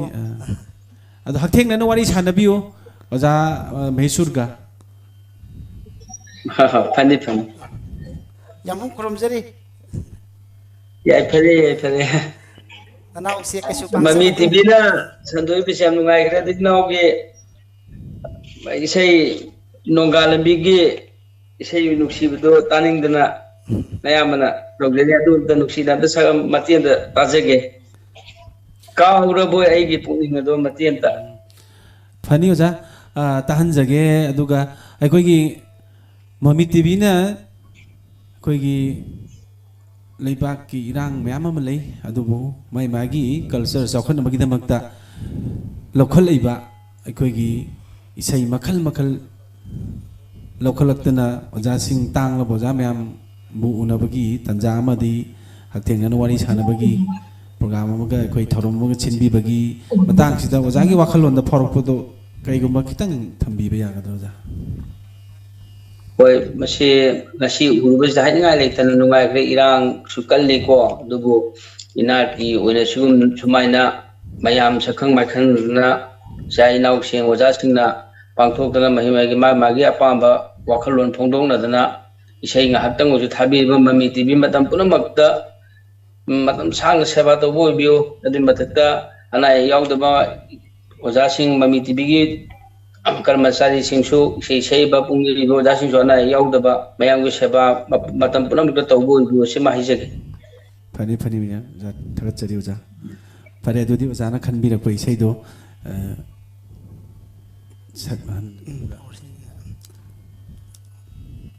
ꯍꯧꯕꯤꯔꯣ ꯑꯣꯖꯥ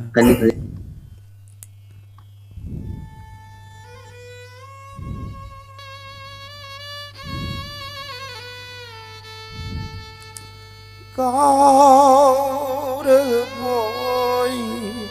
아이기 부분 이사 이수기 갈링이다 이들기 빨강링이다 할길이 하얀 가을보이 아이기 부분 가을보이 아이기 부분 이자의 속이 갈리나이들 이들기 번학링이들 할키니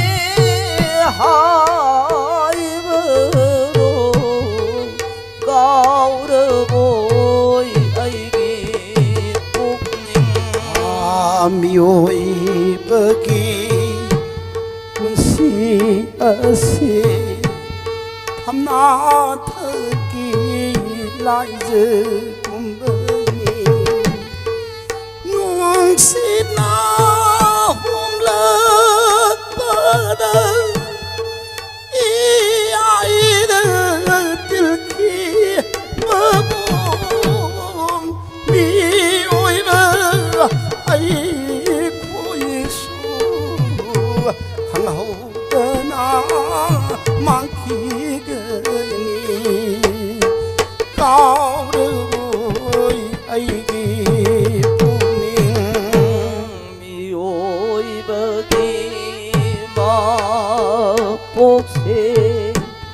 밤나타기 라이즈 꿈버니 농시나 홈락바다 이 아이들 들키먹음 미오이버 마복시 항하오더나 막히거니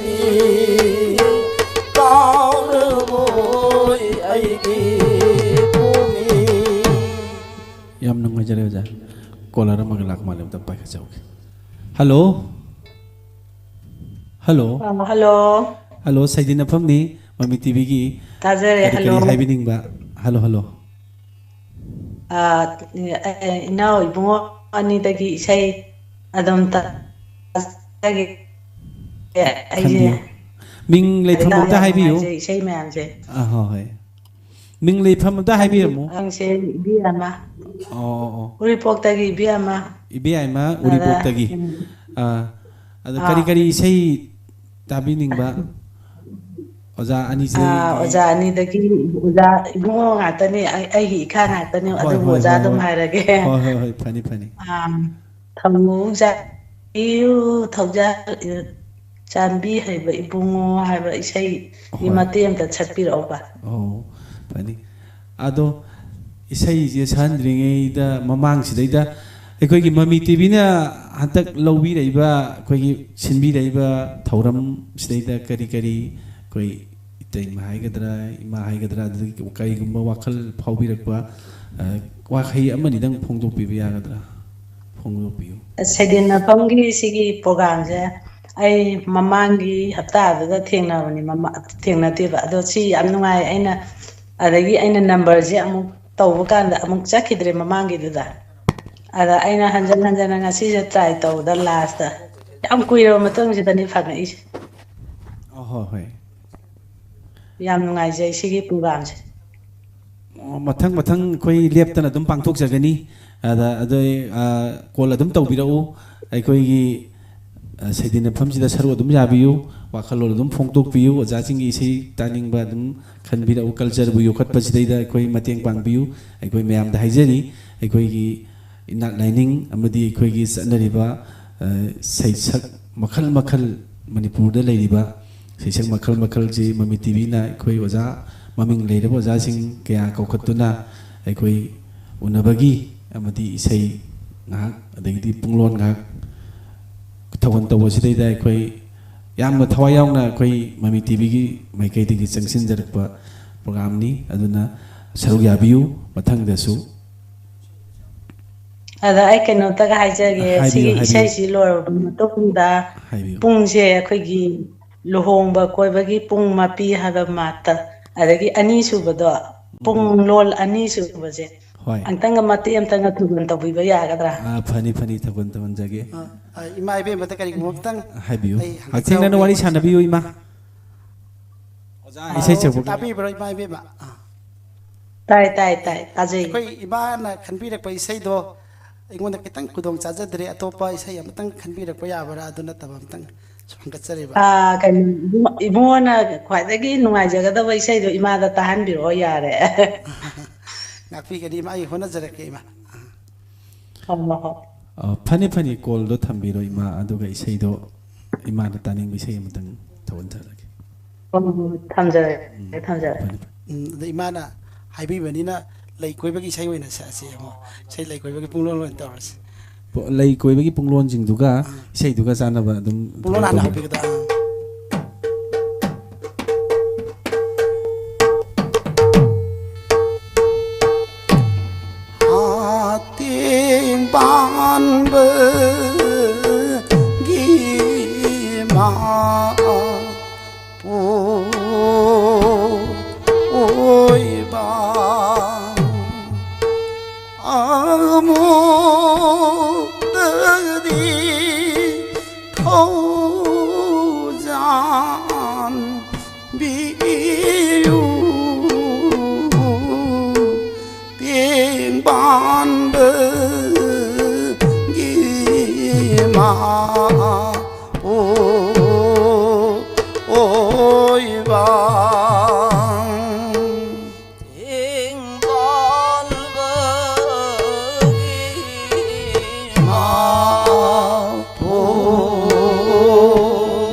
ꯌꯥꯝ ꯅꯨꯡꯉꯥꯏꯖꯔꯦ ꯑꯣꯖꯥ ꯑꯣꯖꯥ ꯃꯍꯦꯁꯣꯔꯗ ꯂꯥꯛꯆꯒꯦ ꯑꯩꯈꯣꯏꯒꯤ ꯀꯣꯜ ꯑꯃ ꯂꯥꯛꯄ ꯃꯥꯜꯂꯦ ꯑꯣꯖꯥ ꯍꯜꯂꯣ ꯍꯜꯂꯣ ꯍꯜꯂꯣ ꯇꯥꯕꯤꯕ꯭ꯔꯣ ꯑꯣꯖꯥ ꯇꯥꯔꯦ ꯇꯥꯔꯦ ꯍꯥꯏꯕꯤꯌꯨ ꯑꯩꯈꯣꯏ ꯁꯩꯗꯤꯅꯐꯝꯅꯤ ꯃꯃꯤ ꯇꯤꯚꯤꯒꯤ ꯍꯥꯏꯕꯤꯌꯨ ꯀꯔꯤ ꯀꯔꯤ ꯋꯥꯈꯜꯂꯣꯟ ꯐꯣꯡꯗꯣꯛꯅꯤꯡꯕ ꯀꯔꯤ ꯀꯔꯤ ꯏꯁꯩ ꯇꯥꯅꯤꯡꯕ ꯄꯨꯡꯂꯣꯟ ꯇꯥꯅꯤꯡꯕ ꯑꯗꯩ ꯑꯩꯈꯣꯏꯒꯤ ꯉꯁꯤꯒꯤ ꯍꯥꯏꯕꯤꯌꯨ ꯑꯍꯥꯟꯕꯃꯛꯇꯗ ꯂꯦꯡꯁꯤꯟꯕꯤꯔꯤꯕ ꯒꯦꯁꯁꯤꯡꯕꯨ ꯏꯀꯣꯛꯅꯧꯅ ꯈꯨꯔꯨꯝꯖꯔꯤ ꯂꯣꯏꯅꯅ ꯉꯁꯤꯒꯤ ꯑꯩꯈꯣꯏꯒꯤ ꯄꯨꯜꯂꯤꯕ ꯁꯤꯟꯕꯤꯔꯤꯕ ꯃꯃꯤ ꯇꯤꯚꯤꯕꯨꯁꯨ ꯑꯍꯥꯟꯕꯃꯛꯇꯗ ꯊꯥꯒꯠꯄ ꯐꯣꯡꯗꯣꯛꯆꯔꯤ ꯁꯨꯃꯥꯏꯅ ꯑꯩꯈꯣꯏꯒꯤ ꯏꯅꯥꯠꯀꯤꯗꯃꯛꯇ ꯇꯧꯕꯤꯔꯛꯂꯤꯕ ꯄ꯭ꯔꯣꯒ꯭ꯔꯥꯝꯁꯤꯗ ꯃꯁꯤ ꯃꯤꯀꯨꯞ ꯑꯃꯇꯪ ꯑꯣꯏꯔꯕꯁꯨ ꯑꯩꯈꯣꯏꯗ ꯄꯨꯛꯅꯤꯡ ꯂꯧꯁꯤꯡ ꯄꯤꯕꯤꯕꯒꯤꯗꯃꯛꯇꯁꯨ ꯍꯦꯟꯅ ꯍꯟꯅ ꯊꯥꯒꯠꯆꯔꯤ ꯑꯗꯣ ꯇꯥꯕꯤꯔꯤꯀꯣ ꯑꯣꯖꯥ ꯇꯥꯔꯦ ꯇꯥꯏ ꯍꯥꯏꯕꯤꯌꯨ ꯋꯥꯈꯜꯂꯣꯟ ꯐꯣꯡꯗꯣꯛꯄꯤꯌꯨ ꯉꯁꯤꯒꯤꯁꯤ ꯁꯨꯃꯥꯏꯅ ꯑꯩꯈꯣꯏꯒꯤ ꯏꯁꯩ ꯅꯣꯡꯃꯥꯏꯒꯤ ꯅꯠ ꯁꯪꯀꯤꯔꯇꯟꯒꯤ ꯃꯔꯝꯗ ꯄꯥꯡꯊꯣꯛꯄꯤꯔꯤꯕ ꯄ꯭ꯔꯣꯒ꯭ꯔꯥꯝꯁꯤꯗ ꯑꯩꯈꯣꯏꯒꯤ ꯈꯟꯅ ꯅꯩꯅꯕꯒꯤ ꯄ꯭ꯔꯣꯒ꯭ꯔꯥꯝꯁꯤꯗ ꯑꯃꯇꯪ ꯍꯥꯞꯄꯤꯕ ꯌꯥꯕꯒꯤ ꯈꯨꯗꯣꯡꯆꯥꯕ ꯂꯩꯔꯒꯗꯤ ꯃꯁꯤꯃꯇꯪ ꯑꯩꯅ ꯑꯩꯈꯣꯏꯒꯤ ꯍꯧꯖꯤꯛ ꯃꯥꯡꯊꯔꯛꯏꯕ ꯅꯠ ꯁꯪꯀꯤꯔꯇꯟꯒꯤ ꯃꯑꯣꯡ ꯃꯇꯧꯁꯤ ꯐꯅꯤꯃ ꯑꯩꯈꯣꯏꯒꯤ ꯃꯩꯇꯩ ꯏꯁꯩ ꯍꯥꯏꯕꯤꯌꯨ ꯅꯠ ꯁꯪꯀꯤꯔꯇꯟꯒ ꯑꯗꯨꯅ ꯑꯃꯅꯤ ꯑꯗꯨꯒ ꯁꯤꯁꯤꯅ ꯃꯩꯇꯩ ꯏꯁꯩ ꯍꯥꯏꯕꯤꯌꯨ ꯑꯣꯖꯥ ꯑꯗꯨꯝ ꯍꯥꯏꯕꯤꯌꯨ ꯃꯈꯥ ꯇꯥꯕꯤꯌꯨ ꯍꯣꯏ ꯑꯣꯖꯥ ꯁꯪꯀꯤꯔꯇꯟꯕꯨ ꯑꯣꯏꯔꯒꯁꯨ ꯃꯩꯇꯩ ꯏꯁꯩꯕꯨ ꯑꯣꯏꯔꯒꯁꯨ ꯑꯩꯈꯣꯏꯒꯤ ꯅꯥꯠꯀꯤ ꯍꯥꯏꯕꯤꯌꯨ ꯅꯠꯇ꯭ꯔꯒ ꯁꯪꯀꯤꯔꯇꯟ ꯑꯅꯤꯃꯛꯁꯤꯗ ꯉꯁꯤꯐꯥꯎꯗ ꯍꯣꯡꯉꯒ ꯂꯥꯛꯏꯕ ꯃꯌꯥꯝꯁꯤ ꯈꯤꯇꯪ ꯑꯩꯈꯣꯏꯒꯤ ꯐꯒꯠꯅꯕ ꯃꯑꯣꯡꯗ ꯑꯈꯪ ꯑꯍꯩ ꯑꯣꯖꯥꯁꯤꯡꯅ ꯑꯃꯨꯛꯇꯪ ꯇꯥꯟꯅꯕꯒꯤ ꯔꯨꯝ ꯑꯃꯇꯪ ꯄꯤꯕꯤꯔꯒꯗꯤ ꯑꯩꯈꯣꯏ ꯃꯃꯤ ꯇꯤꯚꯤꯅ ꯉꯁꯤ ꯃꯥꯒꯤ ꯁꯦꯝꯕꯤꯔꯤꯕ ꯁꯨꯃꯥꯏꯅ ꯇꯧꯕꯤꯔꯒꯗꯤ ꯍꯦꯟꯅ ꯅꯨꯡꯉꯥꯏꯖꯒꯅꯤ ꯍꯥꯏꯕꯗꯨꯃꯇꯪ ꯑꯩ ꯐꯣꯡꯗꯣꯛꯆꯒꯦ ꯑꯣꯖꯥ ꯑꯗꯨꯒ ꯑꯩꯈꯣꯏꯒꯤ ꯉꯁꯤꯒꯤ ꯒꯦꯁ ꯑꯣꯏꯅ ꯂꯦꯡꯁꯤꯟꯕꯤꯔꯤꯕ ꯑꯩꯈꯣꯏꯒꯤ ꯄꯨꯡ ꯌꯩꯕꯤꯔꯤꯕ ꯑꯣꯖꯥꯕꯨ ꯑꯍꯥꯟꯕꯃꯛꯇ ꯈꯨꯔꯨꯝꯖꯔꯤ ꯑꯣꯖꯥ ꯑꯩꯈꯣꯏ ꯑꯣꯖꯥꯗꯒꯤ ꯅꯨꯡꯁꯤꯕ ꯄꯨꯡꯂꯣꯟ ꯑꯃꯇꯪ ꯂꯤꯕꯤꯌꯣꯅꯇꯪ ꯍꯥꯏꯖꯒꯦꯅ ꯇꯧꯖꯔꯛꯄꯅꯤꯗ ꯐꯔꯦ ꯑꯩꯈꯣꯏ ꯑꯊꯨꯕꯤ ꯃꯇꯝꯗ ꯑꯩꯈꯣꯏꯒꯤ ꯗꯤꯁꯀꯁꯟ ꯑꯩꯈꯣꯏ ꯈꯟꯅ ꯅꯩꯅꯕꯒꯤ ꯑꯩꯈꯣꯏꯒꯤ ꯃꯩꯇꯩ ꯏꯁꯩꯒꯤꯁꯨ ꯑꯗꯒꯤꯗꯤ ꯑꯇꯣꯞꯄ ꯏꯁꯩ ꯃꯈꯜꯒꯤꯁꯨ ꯑꯩꯈꯣꯏ ꯆꯥꯎꯈꯠꯅꯕꯒꯤꯗꯃꯛꯇ ꯏꯃꯥ ꯂꯩꯕꯥꯛꯀꯤꯗꯃꯛꯇ ꯑꯩꯈꯣꯏ ꯀꯠꯊꯣꯛꯂꯕ ꯑꯣꯖꯥ ꯃꯌꯥꯝ ꯀꯧꯗꯨꯅ ꯑꯩꯈꯣꯏ ꯈꯟꯅ ꯅꯩꯅꯕꯒꯤ ꯇꯥꯟꯖꯥꯗꯨꯁꯨ ꯑꯊꯨꯕ ꯃꯇꯝꯗ ꯑꯩꯈꯣꯏ ꯁꯣꯏꯗꯅ ꯑꯩꯈꯣꯏ ꯃꯃꯤ ꯇꯤꯚꯤꯅ ꯊꯧꯔꯝꯗꯨ ꯄꯥꯡꯊꯣꯛꯅꯕ ꯑꯩꯈꯣꯏ ꯁꯦꯝ ꯁꯥꯕ ꯂꯣꯏꯖꯔꯕꯅꯤ ꯌꯥꯝ ꯅꯨꯡꯉꯥꯏꯖꯩ ꯑꯣꯖꯥꯒꯤ ꯄꯨꯡꯂꯣꯟ ꯃꯈꯥ ꯇꯥꯕ ꯑꯣꯏꯅ ꯀꯔꯤ ꯀꯔꯤ ꯍꯥꯏꯕꯤꯅꯤꯡꯕ ꯂꯩꯒꯦ ꯑꯣꯖꯥ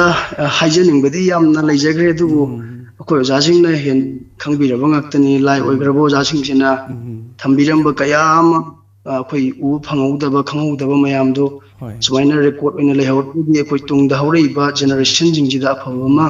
ꯄꯤꯔꯛꯀꯗ꯭ꯔꯥ ꯍꯥꯏꯕꯒꯤ ꯋꯥꯈꯜꯂꯣꯟꯗꯣ ꯑꯩꯉꯣꯟꯗ ꯂꯩꯖꯕ ꯑꯩꯈꯣꯏꯅ ꯍꯧꯖꯤꯛ ꯅꯧꯅ ꯇꯧꯔꯛꯏꯕꯁꯤꯗ ꯏꯁꯦꯡ ꯁꯦꯡꯅ ꯍꯥꯟꯅꯒꯤ ꯇꯧꯔꯝꯃꯤꯕ ꯃꯩꯇꯩ ꯏꯁꯩꯒꯤ ꯅꯠꯇ꯭ꯔꯒ ꯅꯠꯇ ꯁꯪꯀꯤꯔꯇꯟꯒꯤ ꯑꯣꯏꯕꯗꯨꯗ ꯂꯦꯞꯁꯛ ꯍꯥꯏꯅ ꯇꯧꯔꯝꯕ ꯃꯌꯥꯝꯗꯣ ꯍꯧꯖꯤꯛ ꯐꯝꯁꯛ ꯍꯥꯏꯅ ꯇꯧꯔꯒ ꯂꯣꯏꯅꯃꯛ ꯑꯩꯈꯣꯏꯒꯤ ꯐꯖꯔꯝꯕ ꯂꯩꯔꯝꯕ ꯃꯥꯒꯤ ꯇꯧꯐꯝ ꯊꯣꯛꯄ ꯇꯧꯗꯕ ꯌꯥꯗꯕ ꯈꯨꯗꯤꯡꯃꯛꯇꯣ ꯑꯣꯏꯅ ꯎꯔꯛꯇꯕ ꯀꯥꯟꯒꯤ ꯑꯩꯈꯣꯏꯒꯤ ꯆꯠꯅꯔꯛꯏꯕ ꯃꯑꯣꯡ ꯃꯇꯧꯁꯤꯗ ꯏꯁꯩꯒꯤ ꯑꯣꯏꯔꯁꯨ ꯑꯗꯒꯤ ꯄꯨꯡ ꯌꯩꯕꯒꯤ ꯑꯩꯈꯣꯏꯅ ꯄꯨꯡ ꯌꯩꯔꯒ ꯏꯁꯩ ꯇꯧꯔꯒ ꯍꯤꯡꯖꯔꯤꯕ ꯑꯥꯔꯇꯤꯁ ꯑꯃ ꯑꯣꯏꯅ ꯂꯩꯔꯤꯕ ꯈꯨꯗꯤꯡꯃꯛꯇꯗꯤ ꯆꯥꯎꯅ ꯑꯋꯥꯕ ꯑꯃ ꯃꯥꯌꯣꯛꯅꯕꯒꯤ ꯃꯑꯣꯡ ꯈꯛꯇꯪ ꯂꯩꯖꯕꯁꯤ ꯃꯁꯤꯃꯇꯪ ꯑꯩꯅ ꯅꯨꯡꯉꯥꯏꯖꯗꯗꯅ ꯑꯩ ꯊꯃꯣꯏꯗ ꯂꯩꯖꯕꯗꯨ ꯐꯣꯡꯗꯣꯛꯆꯕꯅꯤ ꯌꯥꯝ ꯅꯨꯡꯉꯥꯏꯖꯩ ꯌꯥꯝ ꯐꯖꯕ ꯋꯥꯈꯜꯂꯣꯟꯅꯤ ꯑꯣ ꯐꯔꯦ ꯐꯔꯦ ꯑꯣꯖꯥꯒꯤ ꯂꯩꯐꯝ ꯃꯤꯡꯗꯣ ꯑꯝꯇ ꯍꯥꯏꯕꯤꯔꯝꯃꯨ ꯑꯣꯖꯥ ꯑꯩ ꯌꯨꯝ ꯑꯁꯦꯡꯕꯗꯤ ꯑꯩꯁꯦ ꯋꯥꯡꯉꯨ ꯁꯟꯅꯪꯈꯣꯡꯗꯒꯤꯅꯤ ꯑꯗꯨꯒ ꯑꯩ ꯏꯁꯥꯒꯤ ꯃꯤꯡꯅ ꯇꯣꯂꯦꯟꯈꯣꯝꯕ ꯍꯥꯏꯅ ꯀꯧꯕ ꯑꯗ ꯉꯁꯤꯒꯤ ꯂꯦꯡꯁꯤꯟꯕꯤꯔꯤꯕ ꯒꯦꯁ ꯄꯨꯝꯅꯃꯛꯄꯨꯁꯨ ꯑꯩ ꯈꯨꯔꯨꯝꯖꯔꯤ ꯑꯣꯖꯥꯁꯤꯡ ꯃꯇꯝ ꯀꯨꯏꯅ ꯁꯥꯡꯅ ꯂꯩꯕꯥꯛ ꯃꯤꯌꯥꯝꯒꯤ ꯁꯦꯕꯥ ꯇꯧꯕꯤꯈꯣ ꯍꯥꯏꯗꯅ ꯍꯟꯅ ꯍꯟꯅ ꯈꯨꯔꯨꯝꯖꯔꯤ ꯑꯣꯖꯥ ꯑꯣꯖꯥꯒꯤ ꯄꯨꯡꯂꯣꯟ ꯐꯖꯕ ꯑꯝꯇꯪ ꯈꯟꯕꯤꯔꯝꯕꯗꯣ ꯑꯝꯇꯪ ꯊꯧꯒꯟꯕꯤꯌꯨ ꯑꯗꯨꯒ ꯑꯣꯖꯥꯗ ꯑꯃꯨꯛ ꯂꯥꯛꯆꯒꯦ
ꯅꯨꯡꯉꯥꯏꯖꯩ ꯑꯣꯖꯥ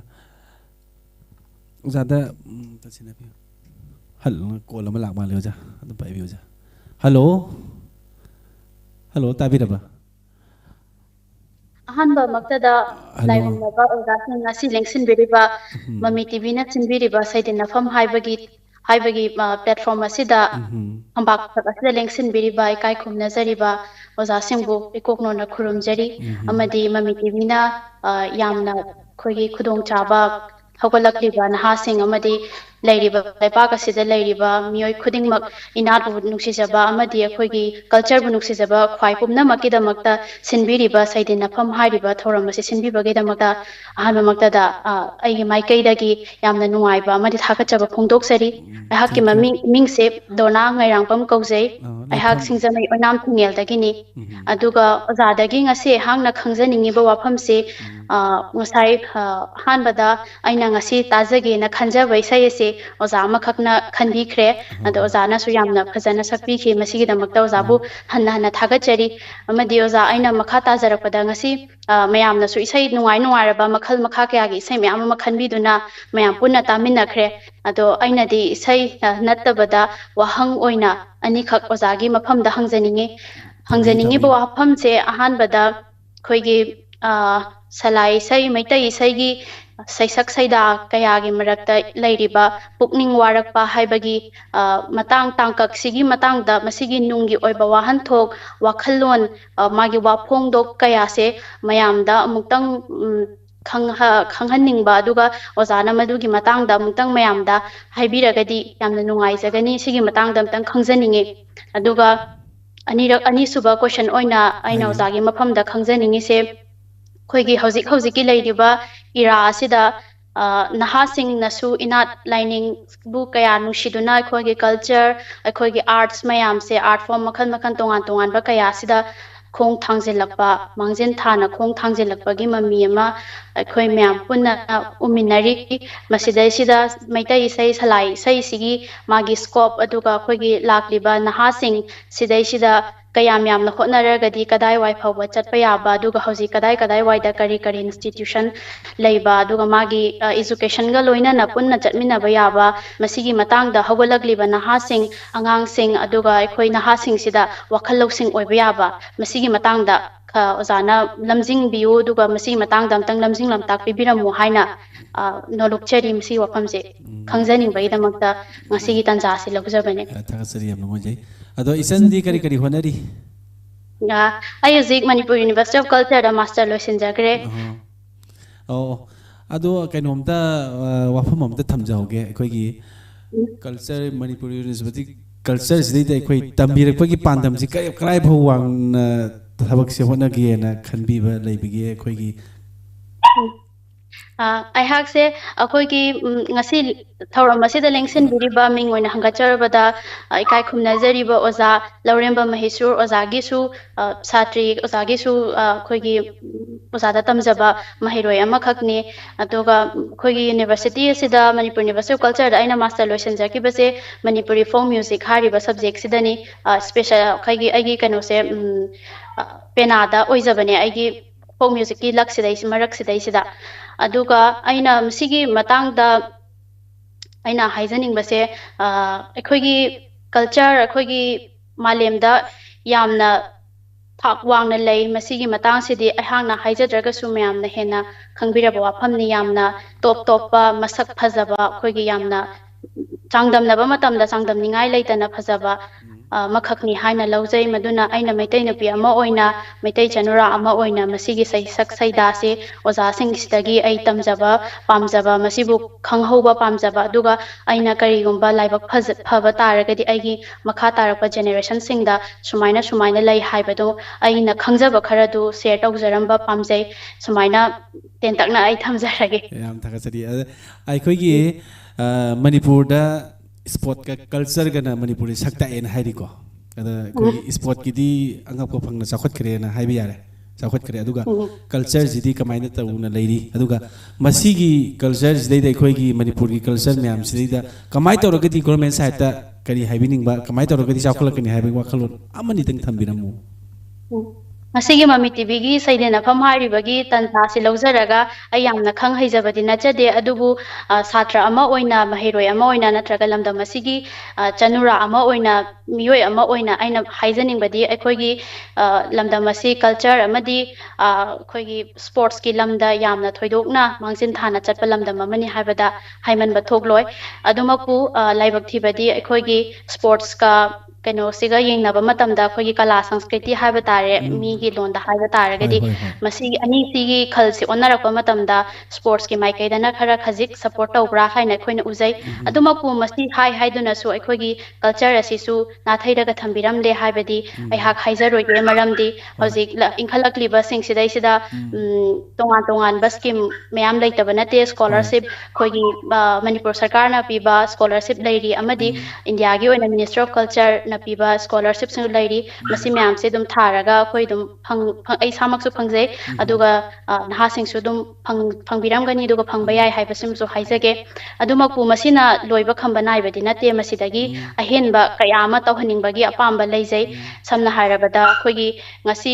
ꯑꯩꯈꯣꯏ ꯑꯣꯖꯥ ꯐꯝꯕꯤꯔꯤꯕ ꯑꯩꯈꯣꯏꯕꯨ ꯇꯥꯛꯄꯤꯔꯤꯕ ꯑꯣꯖꯥꯁꯤꯗ ꯈꯨꯗꯝ ꯑꯣꯏꯅ ꯄꯟꯖꯔꯕꯗ ꯑꯣꯖꯥꯅ ꯂꯤꯁꯥꯡ ꯁꯤꯠꯅ ꯇꯝꯃꯒ ꯂꯥꯛꯄ ꯃꯇꯝꯁꯤꯗ ꯐꯪꯉꯤꯕ ꯈꯔꯁꯤꯗꯤ ꯌꯥꯝꯅ ꯍꯩꯀ꯭ꯔꯨ ꯃꯅꯥꯗ ꯌꯣꯟꯕꯅꯤ ꯍꯥꯏꯕꯗ ꯀꯩꯁꯨ ꯅꯣꯞꯇꯕ꯭ꯔꯥ ꯍꯥꯏꯅ ꯈꯜꯂꯤ ꯑꯗꯨꯅ ꯑꯦꯋꯥꯔꯗ ꯐꯪꯂꯕ ꯑꯣꯖꯥꯁꯤꯡ ꯑꯗꯒꯤ ꯌꯥꯝꯅ ꯋꯥꯖꯔꯛꯂꯕ ꯑꯣꯖꯥꯁꯤꯡꯁꯦ ꯌꯥꯝꯅ ꯑꯋꯥꯡꯕ ꯊꯥꯛ ꯑꯃꯈꯛꯇ ꯄꯨꯈꯠꯄꯒꯤ ꯑꯄꯥꯝꯕꯗꯣ ꯑꯩ ꯄꯥꯝꯖꯩ ꯍꯥꯏꯗꯤ ꯑꯩꯈꯣꯏꯒꯤ ꯂꯩꯔꯤꯕ ꯁꯔꯀꯥꯔꯅ ꯌꯥꯝꯅ ꯑꯋꯥꯡꯕ ꯊꯥꯛ ꯑꯃꯗ ꯄꯨꯈꯠꯍꯟꯅꯤꯡꯉꯤ ꯃꯈꯣꯏꯕꯨ ꯆꯞ ꯆꯥꯕ ꯐꯤꯗꯝꯅꯐꯝ ꯑꯣꯏꯕ ꯄ꯭ꯂꯦꯠꯐꯣꯝ ꯑꯃꯈꯛꯇ ꯂꯩꯍꯟꯕꯗꯣ ꯑꯩꯍꯥꯛ ꯄꯥꯝꯖꯩ ꯑꯗꯨꯒ ꯑꯩꯈꯣꯏꯒꯤ ꯏꯟꯈꯠꯂꯛꯂꯤꯕꯁꯤꯡꯁꯨ ꯃꯥꯒꯤ ꯇꯣꯉꯥꯟ ꯇꯣꯉꯥꯟꯕ ꯁ꯭ꯀꯤꯝ ꯇꯣꯉꯥꯟ ꯇꯣꯉꯥꯟꯕ ꯑꯩꯈꯣꯏꯒꯤ ꯃꯇꯤꯛ ꯆꯥꯔꯕ ꯏꯟꯁꯇꯤꯇ꯭ꯌꯨꯁꯟꯁꯤ ꯂꯩ ꯇꯥꯔꯒꯗꯤ ꯇꯝꯅꯕꯒꯤ ꯃꯔꯝ ꯑꯃ ꯑꯣꯏꯔꯛꯀꯅꯤ ꯀꯩꯒꯨꯝꯕ ꯏꯟꯁꯇꯤꯇ꯭ꯌꯨꯁꯟꯁꯦ ꯂꯩꯇ꯭ꯔꯒꯗꯤ ꯀꯗꯥꯏꯗ ꯇꯝꯂꯨꯒꯅꯤ ꯇꯧꯕꯒꯤꯗꯤ ꯑꯩꯈꯣꯏ ꯍꯧꯖꯤꯛ ꯃꯅꯤꯄꯨꯔ ꯌꯨꯅꯤꯚꯔꯁꯤꯇꯤ ꯑꯣꯐ ꯀꯜꯆꯔ ꯂꯩꯔꯦ ꯑꯗꯨꯃꯛꯅ ꯃꯁꯤꯃꯛꯅ ꯂꯣꯏꯅꯃꯛ ꯁꯨꯔꯕ꯭ꯔꯥ ꯍꯥꯏꯕꯗꯤ ꯅꯠꯇꯦ ꯃꯁꯤꯗꯒꯤ ꯑꯍꯦꯟꯕ ꯃꯈꯜ ꯃꯈꯥ ꯀꯌꯥꯒꯤ ꯂꯩꯍꯟꯅꯤꯡꯕꯒꯤ ꯑꯄꯥꯝꯕ ꯐꯣꯡꯗꯣꯛꯆꯅꯤꯡꯉꯤ ꯑꯃꯗꯤ ꯑꯔꯣꯏꯕ ꯑꯣꯏꯅ ꯑꯩꯈꯣꯏꯒꯤ ꯇꯣꯉꯥꯟ ꯇꯣꯉꯥꯟꯕ ꯁ꯭ꯀꯨꯜ ꯑꯗꯨꯒ ꯒꯚꯔꯟꯃꯦꯟꯠ ꯁ꯭ꯀꯨꯜ ꯄ꯭ꯔꯥꯏꯚꯦꯠ ꯁ꯭ꯀꯨꯜ ꯀꯣꯂꯦꯖꯁꯤꯡꯁꯤꯗ ꯑꯩꯈꯣꯏꯒꯤ ꯑꯥꯔꯠ ꯐꯣꯔꯝꯁꯤꯡ ꯂꯩꯔꯤꯕ ꯊꯥꯡ ꯇꯥ ꯑꯣꯏꯔꯣ ꯑꯗꯒꯤ ꯑꯩꯈꯣꯏꯒꯤ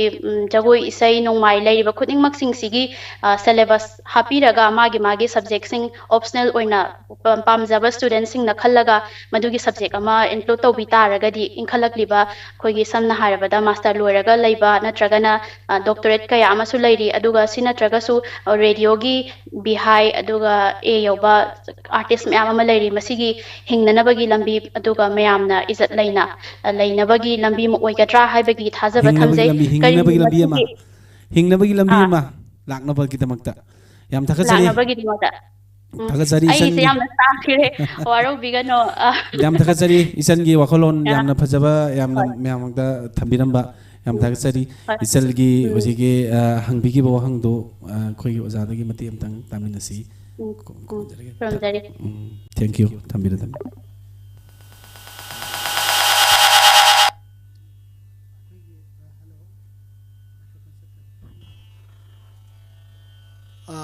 ꯑꯩꯒꯤ ꯏꯆꯥꯅꯨꯄꯤ ꯗꯣꯅꯥꯅ ꯍꯪꯕꯤꯔꯝꯕ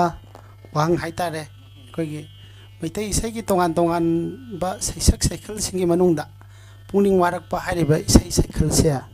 ꯃꯁꯤꯕꯨ ꯑꯩꯈꯣꯏꯅ ꯀꯔꯤꯅꯦꯅ ꯍꯥꯏꯅ ꯂꯧꯕ ꯌꯥꯒꯦ ꯍꯥꯏꯕ ꯃꯇꯝꯗ ꯑꯩꯈꯣꯏ ꯃꯤꯑꯣꯏꯕꯁꯤꯅ ꯄꯂꯦꯝꯏꯃꯥꯒꯤ ꯄꯤꯕꯨꯡꯅꯨꯡꯗꯒꯤ ꯇꯥꯏꯕꯪꯄꯥꯟꯁꯦ ꯍꯦꯛ ꯈꯨꯟ ꯐꯥꯎꯔꯛꯄ ꯃꯇꯝꯗ ꯍꯦꯛ ꯈꯨꯟ ꯐꯥꯎꯔꯛꯄ ꯃꯇꯝꯗꯨꯗꯒꯤꯗꯤ ꯑꯩꯈꯣꯏꯁꯤ ꯑꯄꯥꯝꯕ ꯅꯨꯡꯁꯤꯕ ꯀꯜꯂꯛꯄ ꯁꯥꯎꯅꯤꯡꯕ ꯌꯦꯛꯅꯕ ꯅꯨꯡꯉꯥꯏꯕ ꯅꯥꯄꯟ ꯃꯌꯥꯝꯒꯤ ꯊꯕꯅꯥꯏ ꯂꯤꯛꯂꯥꯡ ꯄꯔꯦꯡꯁꯤꯅ ꯑꯩꯈꯣꯏꯁꯤ ꯁꯤꯗꯨꯅ ꯂꯥꯛꯏ ꯍꯥꯏꯔꯤꯕ ꯂꯤꯛꯂꯥꯡꯁꯤꯅ ꯁꯤꯔꯤꯉꯩꯒꯤ ꯃꯇꯝꯗꯗꯤ ꯑꯩꯈꯣꯏ ꯃꯤꯑꯣꯏꯕꯁꯦ ꯁꯤꯒꯅꯤ ꯅꯥꯒꯅꯤ ꯈꯪꯗꯕ ꯃꯈꯩ ꯑꯩꯒꯤꯇ ꯈꯜꯂꯒ ꯄꯨꯝꯅꯃꯛꯁꯦ ꯀꯥꯎꯊꯣꯛꯅꯔꯒ ꯑꯩꯒꯤ ꯑꯣꯏꯖꯕꯗ ꯇꯥꯜꯂꯒ ꯍꯤꯡꯕ ꯑꯩꯈꯣꯏ ꯃꯤꯑꯣꯏꯕ ꯃꯄꯣꯛꯅꯤ ꯁꯤꯒꯨꯝꯕ ꯃꯤꯑꯣꯏꯕ ꯃꯄꯣꯛꯁꯦ ꯁꯤꯒꯅꯤ ꯅꯥꯒꯅꯤꯅ ꯈꯪꯗꯕ ꯑꯩꯈꯣꯏꯒꯤ ꯃꯄꯣꯛꯁꯦ ꯃꯁꯤ ꯑꯩꯈꯣꯏꯅ ꯀꯔꯤꯒꯨꯝꯕ ꯏꯁꯩ ꯑꯃꯈꯛ ꯁꯛꯑꯀꯥꯟꯗ ꯑꯩꯈꯣꯏ ꯃꯤꯑꯣꯏꯕꯁꯦ ꯅꯣꯡꯃ ꯅꯠꯇ꯭ꯔꯒꯗꯤ ꯅꯣꯡꯃꯗꯤ ꯁꯤꯗꯣꯏꯅꯤꯀꯣ ꯂꯝꯍꯦꯜꯂꯕ ꯑꯩꯒꯤ ꯄꯨꯛꯅꯤꯡ ꯑꯩꯒꯤꯗ ꯈꯟꯖꯕ ꯑꯩꯒꯤꯗ ꯑꯣꯏꯖꯕꯇ ꯇꯥꯟꯕ ꯑꯩꯒꯤ ꯂꯝꯍꯦꯜꯂꯕ ꯄꯨꯛꯅꯤꯡꯁꯦ ꯍꯥꯏꯔꯤꯕ ꯏꯁꯩꯁꯤꯡꯁꯤ ꯁꯛꯑꯀꯥꯟꯗ ꯍꯥꯏꯔꯤꯕ ꯏꯁꯩ ꯃꯈꯜꯁꯦ ꯁꯛꯑꯀꯥꯟꯗ ꯂꯝꯍꯦꯟꯕ ꯑꯩꯒꯤ ꯄꯨꯛꯅꯤꯡꯁꯦ ꯃꯁꯤ ꯋꯥꯔꯛꯅꯕꯒꯤ ꯁꯛꯆꯕ ꯏꯁꯩ ꯍꯥꯏꯗꯤ ꯇꯥꯔꯀꯥꯟꯗ ꯑꯃꯁꯨꯡ ꯁꯛꯑꯀꯥꯟꯗ ꯇꯥꯕꯤꯔꯤꯕ ꯃꯌꯥꯝꯁꯤꯡꯁꯤꯅ ꯂꯝꯍꯦꯜꯂꯕ ꯑꯩꯒꯤ ꯄꯨꯛꯅꯤꯡꯁꯦ ꯋꯥꯔꯛꯄ ꯉꯝꯕ ꯏꯁꯩ ꯃꯈꯜ ꯑꯗꯨꯕꯨ ꯄꯨꯛꯅꯤꯡ ꯋꯥꯔꯛꯄ ꯏꯁꯩ ꯍꯥꯏꯅ ꯈꯪꯅꯩ ꯑꯗꯨꯒ ꯃꯊꯪ ꯑꯅꯤꯁꯨꯕ ꯀꯣꯏꯁꯟꯗ ꯍꯪꯕꯤꯔꯝꯕ ꯑꯩ ꯏꯆꯥꯅꯨꯄꯤ ꯗꯣꯅꯥꯒꯤ ꯀꯣꯏꯁꯟꯁꯦ ꯑꯩꯈꯣꯏꯅ ꯇꯁꯦꯡꯅꯃꯛ ꯑꯩꯈꯣꯏ ꯍꯤꯔꯝꯁꯤꯗ ꯌꯥꯝ ꯊꯣꯏꯗꯣꯛ ꯍꯦꯟꯗꯣꯛꯅ ꯈꯪꯖꯕꯁꯤ ꯅꯠꯆꯗꯦ ꯑꯗꯨꯒꯤꯁꯨ ꯃꯊꯛꯇ ꯑꯩꯈꯣꯏꯕꯨ ꯇꯥꯛꯄꯤ ꯁꯤꯛꯂꯪ ꯇꯥꯛꯄꯤꯕ ꯇꯝꯕꯤꯕ ꯉꯝꯕ ꯑꯣꯖꯥ ꯒꯨꯔꯨ ꯃꯌꯥꯝ ꯑꯃ ꯂꯩꯕꯥꯛꯁꯤꯗ ꯂꯩꯕꯤꯔꯤ ꯑꯗꯨꯅ ꯑꯩꯈꯣꯏꯅ ꯑꯩꯈꯣꯏꯒꯤ ꯑꯉꯝꯕ ꯂꯦꯚꯦꯜꯗ ꯑꯩꯈꯣꯏꯅ ꯍꯥꯏꯕ ꯆꯥꯡꯗ ꯍꯥꯏꯕ ꯌꯥꯕ ꯆꯥꯡꯗ ꯍꯥꯏꯖꯔꯒꯗꯤ ꯑꯩꯈꯣꯏꯒꯤ ꯇꯣꯉꯥꯟ ꯇꯣꯉꯥꯟꯕ ꯍꯤꯔꯝ ꯀꯌꯥ ꯑꯃ ꯍꯥꯏꯕꯗꯤ ꯑꯥꯔꯠ ꯑꯦꯟ ꯀꯜꯆꯔꯒꯤ ꯂꯝꯁꯤꯗ ꯃꯅꯤꯄꯨꯔꯗ ꯇꯣꯉꯥꯟ ꯇꯣꯉꯥꯟꯕ ꯍꯤꯔꯝ ꯀꯌꯥ ꯑꯃ ꯂꯩꯕꯤꯔꯤ ꯑꯗꯨꯒꯤ ꯃꯔꯛꯁꯤꯗꯩꯗ ꯑꯩ ꯏꯁꯥꯃꯛꯁꯨ ꯃꯩꯇꯩ ꯏꯁꯩꯒꯤ ꯑꯥꯔꯇꯤꯁ ꯑꯃ ꯑꯣꯏꯅ ꯂꯩꯖꯔꯤ ꯑꯗꯨꯅ ꯑꯩꯅ ꯑꯣꯖꯥ ꯄꯣꯏꯟꯗ ꯂꯥꯛꯄꯤꯌꯨ ꯃꯇꯝꯁꯤꯅ ꯈꯔ ꯑꯩꯅ ꯍꯥꯏꯖꯅꯤꯡꯉꯤꯕꯗꯤ ꯑꯩꯈꯣꯏ ꯄꯨꯝꯅꯃꯛꯁꯦ ꯑꯩꯈꯣꯏꯅ ꯏꯍꯩ ꯑꯃ ꯇꯝꯅꯕ ꯍꯣꯠꯅꯕꯗ ꯃꯤ ꯑꯃ ꯑꯣꯏꯅꯕ ꯍꯣꯠꯅꯕꯗ ꯑꯍꯥꯟꯕ ꯃꯛꯇꯗ ꯑꯩꯁꯦ హిꯔꯝꯗꯨꯗ ಕಥೋಕ್ಪ ಹಿರಮ್ದುದ ꯉꯥꯎꯖꯕ ꯑꯃ ꯆꯪꯉꯤ ಹಿರಮ್ದುದ ಕಥೋಕ್ꯇ꯭ರಗದಿ ಹಿರಮ್ದುದ ꯉꯥꯎꯗ꯭ರಗದಿ ꯑꯩꯈꯣꯏꯅ ꯃꯇꯝ ꯄꯨꯝꯅꯃꯛꯇ ꯃꯤ ꯑꯣꯏꯕ ꯉꯝꯃꯣꯏ ꯑꯗꯨꯅ ꯇꯨꯡꯗ ꯍꯧꯔꯤꯕ ꯏꯆꯥ ꯏꯅꯥꯎꯁꯤꯡꯁꯤꯅ ꯍꯥꯏꯔꯤꯕ ꯑꯥꯔꯠ ꯐꯣꯝꯁꯦ ꯄꯥꯝꯕꯤꯔꯒꯗꯤ ꯍꯤꯔꯝꯁꯤꯗ ꯈꯔ ꯀꯠꯊꯣꯛꯄꯤꯕ ꯈꯔ ꯊꯋꯥꯏ ꯌꯥꯎꯕꯤꯕ ꯈꯔ ꯉꯥꯎꯕꯤꯕ ꯅꯠꯇ꯭ꯔꯒꯗꯤ ꯑꯩ ꯃꯌꯥꯝꯁꯤꯗꯩꯗ ꯌꯥꯝ ꯅꯨꯡꯉꯥꯏꯖꯩ ꯑꯣꯖꯥꯅ ꯊꯝꯕꯤꯔꯤꯕ ꯋꯥꯐꯝꯁꯤꯗꯤ ꯀꯩꯒꯨꯝꯕ ꯁꯤꯟꯐꯝ ꯑꯃ ꯆꯪꯉꯒꯗꯤ ꯊꯋꯥꯏ ꯍꯛꯆꯥꯡ ꯀꯠꯊꯣꯛꯑꯒ ꯑꯩꯈꯣꯏꯒꯤ ꯄꯥꯝꯃꯨꯕ ꯀꯩꯒꯨꯝꯕ ꯑꯃꯠꯇ ꯂꯩꯇꯒꯩ ꯀꯠꯊꯣꯛꯄꯤꯕ ꯑꯃ ꯆꯪꯉꯤ ꯑꯗꯨꯒ ꯑꯩꯒꯤ ꯃꯇꯝ ꯀꯠꯊꯣꯛꯄꯤꯕ ꯑꯃ ꯆꯪꯉꯤ ꯃꯔꯛꯁꯤꯗ ꯀꯣꯜ ꯑꯃ ꯂꯥꯛꯄ ꯃꯥꯜꯂꯤ ꯑꯣꯖꯥ ꯀꯣꯝꯇ ꯄꯥꯏꯈꯠꯆꯒꯦ ꯍꯜꯂꯣ ꯍꯜꯂꯣ ꯍꯜꯂꯣ ꯍꯥꯏꯕꯤꯌꯨ ꯁꯩꯗꯤꯅꯐꯝꯅꯤ ꯍꯥꯏꯕꯤꯌꯨ ꯍꯜꯂꯣ ꯃꯨꯠꯇꯨ ꯑꯝꯇ ꯂꯧꯊꯣꯛꯄꯤꯌꯣ ꯑꯩꯈꯣꯏ ꯃꯣꯕꯥꯏꯜꯗ ꯃꯨꯠꯇꯨ ꯑꯝꯇ ꯉꯁꯥꯏꯅ ꯑꯣꯐ ꯇꯧꯔꯦ ꯇꯥꯕꯤꯔꯕ꯭ꯔꯥ ꯍꯜꯂꯣ ꯇꯥꯔꯦ ꯍꯥꯏꯕꯤꯌꯨ ꯑꯍꯥꯟꯕꯗ ꯂꯩꯐꯝ ꯀꯔꯤ ꯃꯤꯡ ꯑꯝꯇ ꯍꯥꯏꯕꯤꯌꯨ ꯂꯦꯡꯁꯤꯟꯕꯤꯔꯤꯕ ꯃꯌꯥꯝ ꯄꯨꯝꯅꯃꯛꯄꯨ ꯈꯨꯔꯨꯝꯖꯔꯤ ꯇꯧꯖꯔꯛꯏꯁꯤ ꯑꯩꯈꯣꯏꯒꯤ ꯁ꯭ꯔꯤ ꯁ꯭ꯔꯤ ꯒꯣꯕꯤꯟꯗꯖꯤꯗꯒꯤ ꯉꯁꯤꯁꯤ ꯕꯁꯟꯇꯒꯤ ꯄꯨꯔꯅꯤꯃꯥ ꯁꯖꯤꯕꯨꯒꯤ ꯄꯨꯔꯅꯤꯃꯥ ꯑꯣꯏꯗꯅ ꯉꯁꯤ ꯕꯁꯟꯇ ꯔꯥꯁꯀꯤ ꯃꯐꯝꯗꯒꯤ ꯑꯩꯈꯣꯏꯒꯤ ꯁꯩꯗꯤꯟꯅꯐꯝ ꯉꯁꯤ ꯌꯨꯝꯁꯀꯩꯁ ꯑꯣꯏꯕꯅꯤꯅ ꯑꯩꯈꯣꯏꯒꯤ ꯁꯩꯗꯤꯟꯅꯐꯝ ꯂꯩꯗꯤ ꯈꯪꯖꯕꯅꯤꯅ ꯌꯥꯎꯖꯅꯤꯡꯕꯒꯤ ꯍꯦꯗꯐꯣꯟꯗ ꯇꯥꯖꯔꯝꯕꯗꯒꯤ ꯑꯩꯁꯦ ꯄꯥꯂꯥ ꯂꯣꯏꯁꯪꯗ ꯆꯪꯁꯤꯜꯂꯒ ꯄꯥꯂꯥ ꯂꯣꯏꯁꯪꯒꯤ ꯀꯥ ꯑꯃꯗꯒꯤ ꯇꯧꯖꯔꯛꯄꯅꯤ ꯑꯩ ꯇꯧꯖꯔꯛꯏꯁꯤ ꯒꯣꯕꯤꯟꯗꯒꯤ ꯄꯥꯂꯥ ꯂꯣꯏꯁꯪꯗꯒꯤꯅꯦ ꯀꯩꯅꯣꯝꯇꯪ ꯍꯪꯖꯒꯦ ꯉꯁꯤꯒꯤꯁꯤꯗ ꯉꯁꯥꯏꯗꯒꯤ ꯍꯧꯕꯗꯒꯤ ꯇꯦꯂꯤꯐꯣꯟꯁꯦ ꯇ꯭ꯔꯥꯏ ꯇꯧꯕꯁꯤꯗ ꯁꯨꯐꯪ ꯐꯪꯗꯕ ꯍꯥꯏꯇꯥꯔꯦ ꯃꯌꯥꯝ ꯑꯃ ꯀ꯭ꯌꯨꯗ ꯂꯩꯅꯈꯤꯕ ꯍꯥꯏꯇꯥꯔꯦ ꯑꯗ ꯑꯩꯈꯣꯏꯒꯤ ꯂꯦꯡꯁꯤꯟꯕꯤꯔꯤꯕ ꯑꯣꯖꯥꯁꯤꯡꯗ ꯍꯪꯖꯅꯤꯡꯉꯤꯁꯦ ꯑꯩꯈꯣꯏꯒꯤ ꯏꯁꯩ ꯃꯌꯦꯛꯁꯤda matam kuina kaurure ngasai ama sakre matam kuina kaurure haiduna warubira male ne hairisibu matam kuina kaubje karam mongda kaurubano sisima sengtokpiramu mathangda malemda sak takpa na hai malemda sak takpa je khoi gi hujiki mamangda khoi gi san dona haiba pambirami mana malemda sak takpa hai kan thamoi sengna malemda sak tai je kaina tai no haibiduma ka sengtokpiramu aduga matam kuina kaw ba hai si kai duma sengtokpiramu aduga anchor na ngasai khoi gi chanu pim khangna hangakpada sankirtan haibigano sije khoi gi maitei sei haibiu haije sankirtan hoi sankirtan dumadi pulok oira aduga maitei sei sina tongan bara sankirtan tongan bara aduga nat sankirtan ngasai palakpada khoi gi nupa macha amna palakpada su nat sankirtan hairaga nat sankirtan si sankirtan gi masada nat sankirtan lei maitei sei su nat sankirtan natabra aduga sankirtan natte hairaga na kai bu natabuna haije lengsin biriba mayam singtu piramo aduga lengsin biriba ngasi gi am nuai jaba mana khoi gi oza surji lengsin biri mayam na khoi gi nat sankirtan gi pungyeba singi manungda oza surji si ulogi surji haraga khut jam phabada maming leibo ozani aduna ozana khut khwaidigi mayam sum ahani na haina bada rupakata gi slok pungon ji khut jam sangba pungon na hai rupakata gi pungon sum tanga yebi rakna ba ai bhakti ka chari oza thank you oza gi leifam ming amta haibiramo oza ai kano dagi huji lejari ji govinda palalo sangdagi tamhamani lukramni thank you oza gi wakhalon jam thagachari oza ai oza na haibiram bading to amta oza jing dagi amta kumanjarke call do phone thambi thank you oza na huji haibiram ba akhoi gi nat sankirtan haibadagi ai ngasai sankirtan haibadu dai da khoi maitai sei na haibiyuna haibagi wafam doi da marak sida kai normal leiba mali adu oza na gi wakhalon da kari leibi masteda kaisu yamna luna khalagadi yamna lure laina khalagadi adum laiba yawa famni koigi oza tamphana hangbire wahangse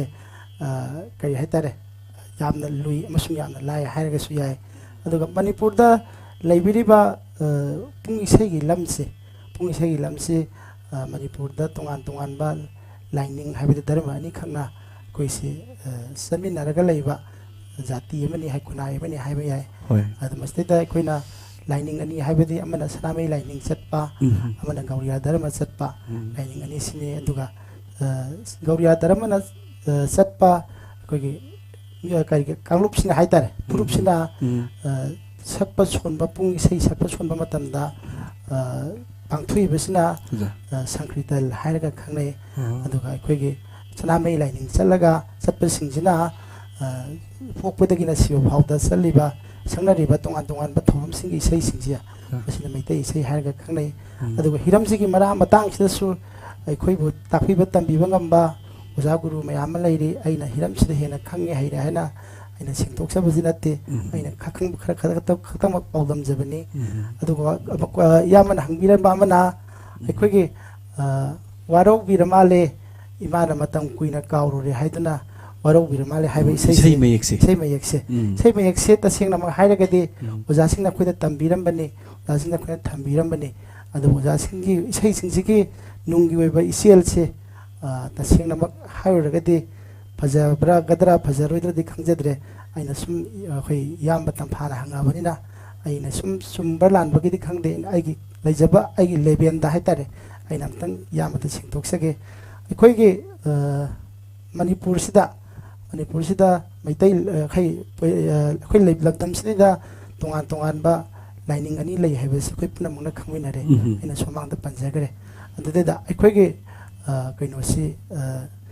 सनामी lining से मतम खर लुपुरे मतम खर मांगुरे अदुग मांगुरबा सनामी lining से इनौ नौ हिंकलकपुदेदा अखैना मैतै पोकपि इमासिना अखैगी इमा अखैगी मैतैगी ओइबा lining लाइ सोनसना पथा पुनमक्से मतम खर मांगुरा कानसिदा अखै नौ नौ हिंकसरकपसिदा इमाना नसा अखैबु वारौबिरबरा इमाबु मतम कुइना काउरोरे हाइदना वारौबिर मालेना हाइजबा अदुगा अमहुम सुबा पतदा हाइदना मिगी ममा मसक फजबिदि इमा कौगे यारो हेबदि अखै पुनमकना हेना खमिनरे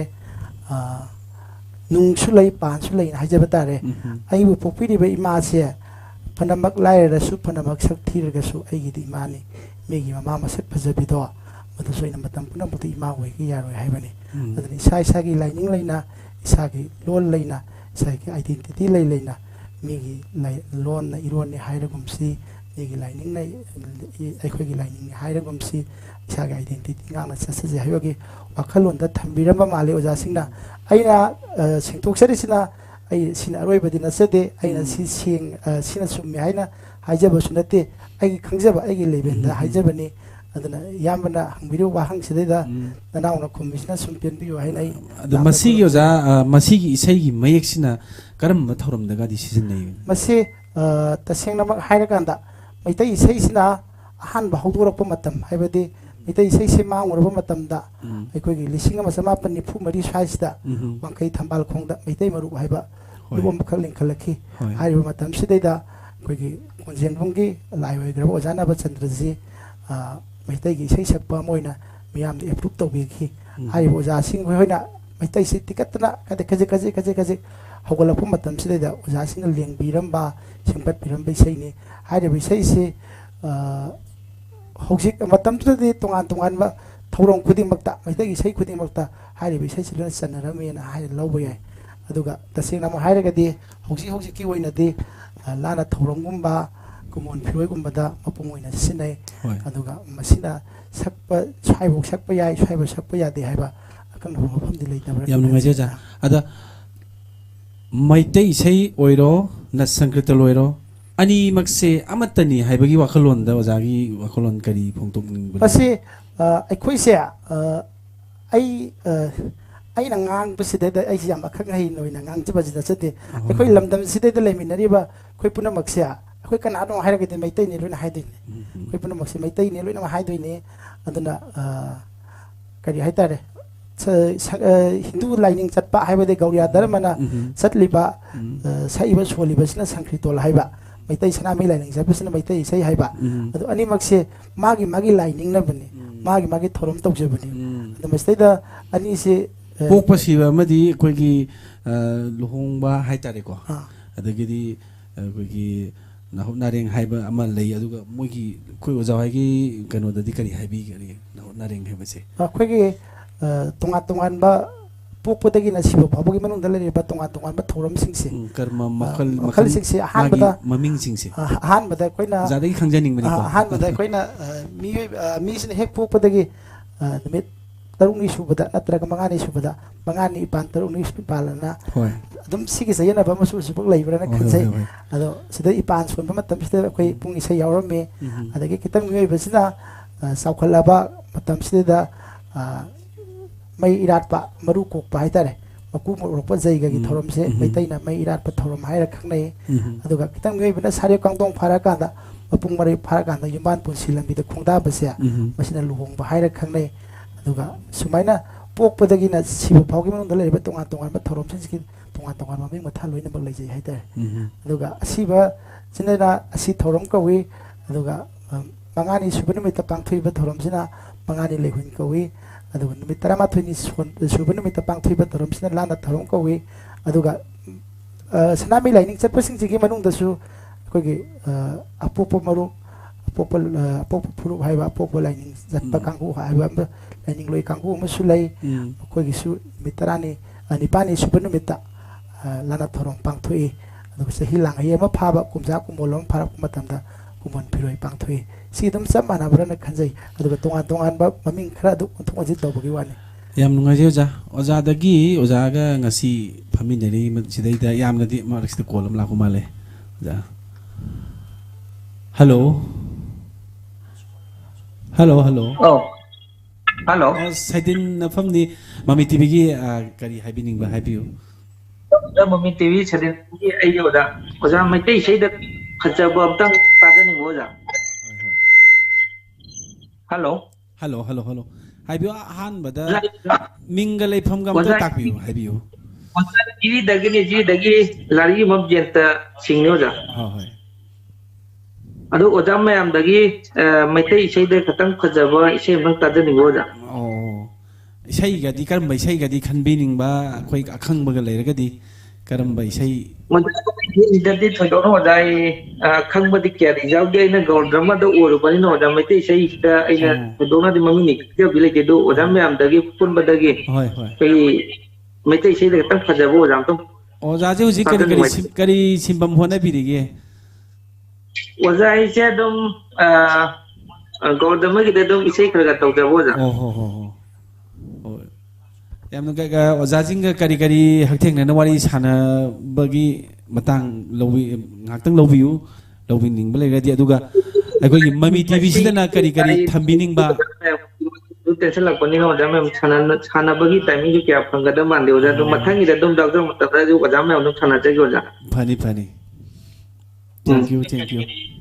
ꯏꯁꯩ ꯑꯃꯇꯪ ꯊꯝꯕꯤꯔꯣ ꯏꯁꯩ ꯁꯥꯟꯖꯔꯛꯀꯦ ꯑꯗꯨꯒ ꯏꯁꯩ ꯁꯛꯇꯤꯉꯩ ꯃꯃꯥꯡꯁꯤꯗ ꯑꯣꯖꯥꯗ ꯑꯩꯈꯣꯏꯒꯤ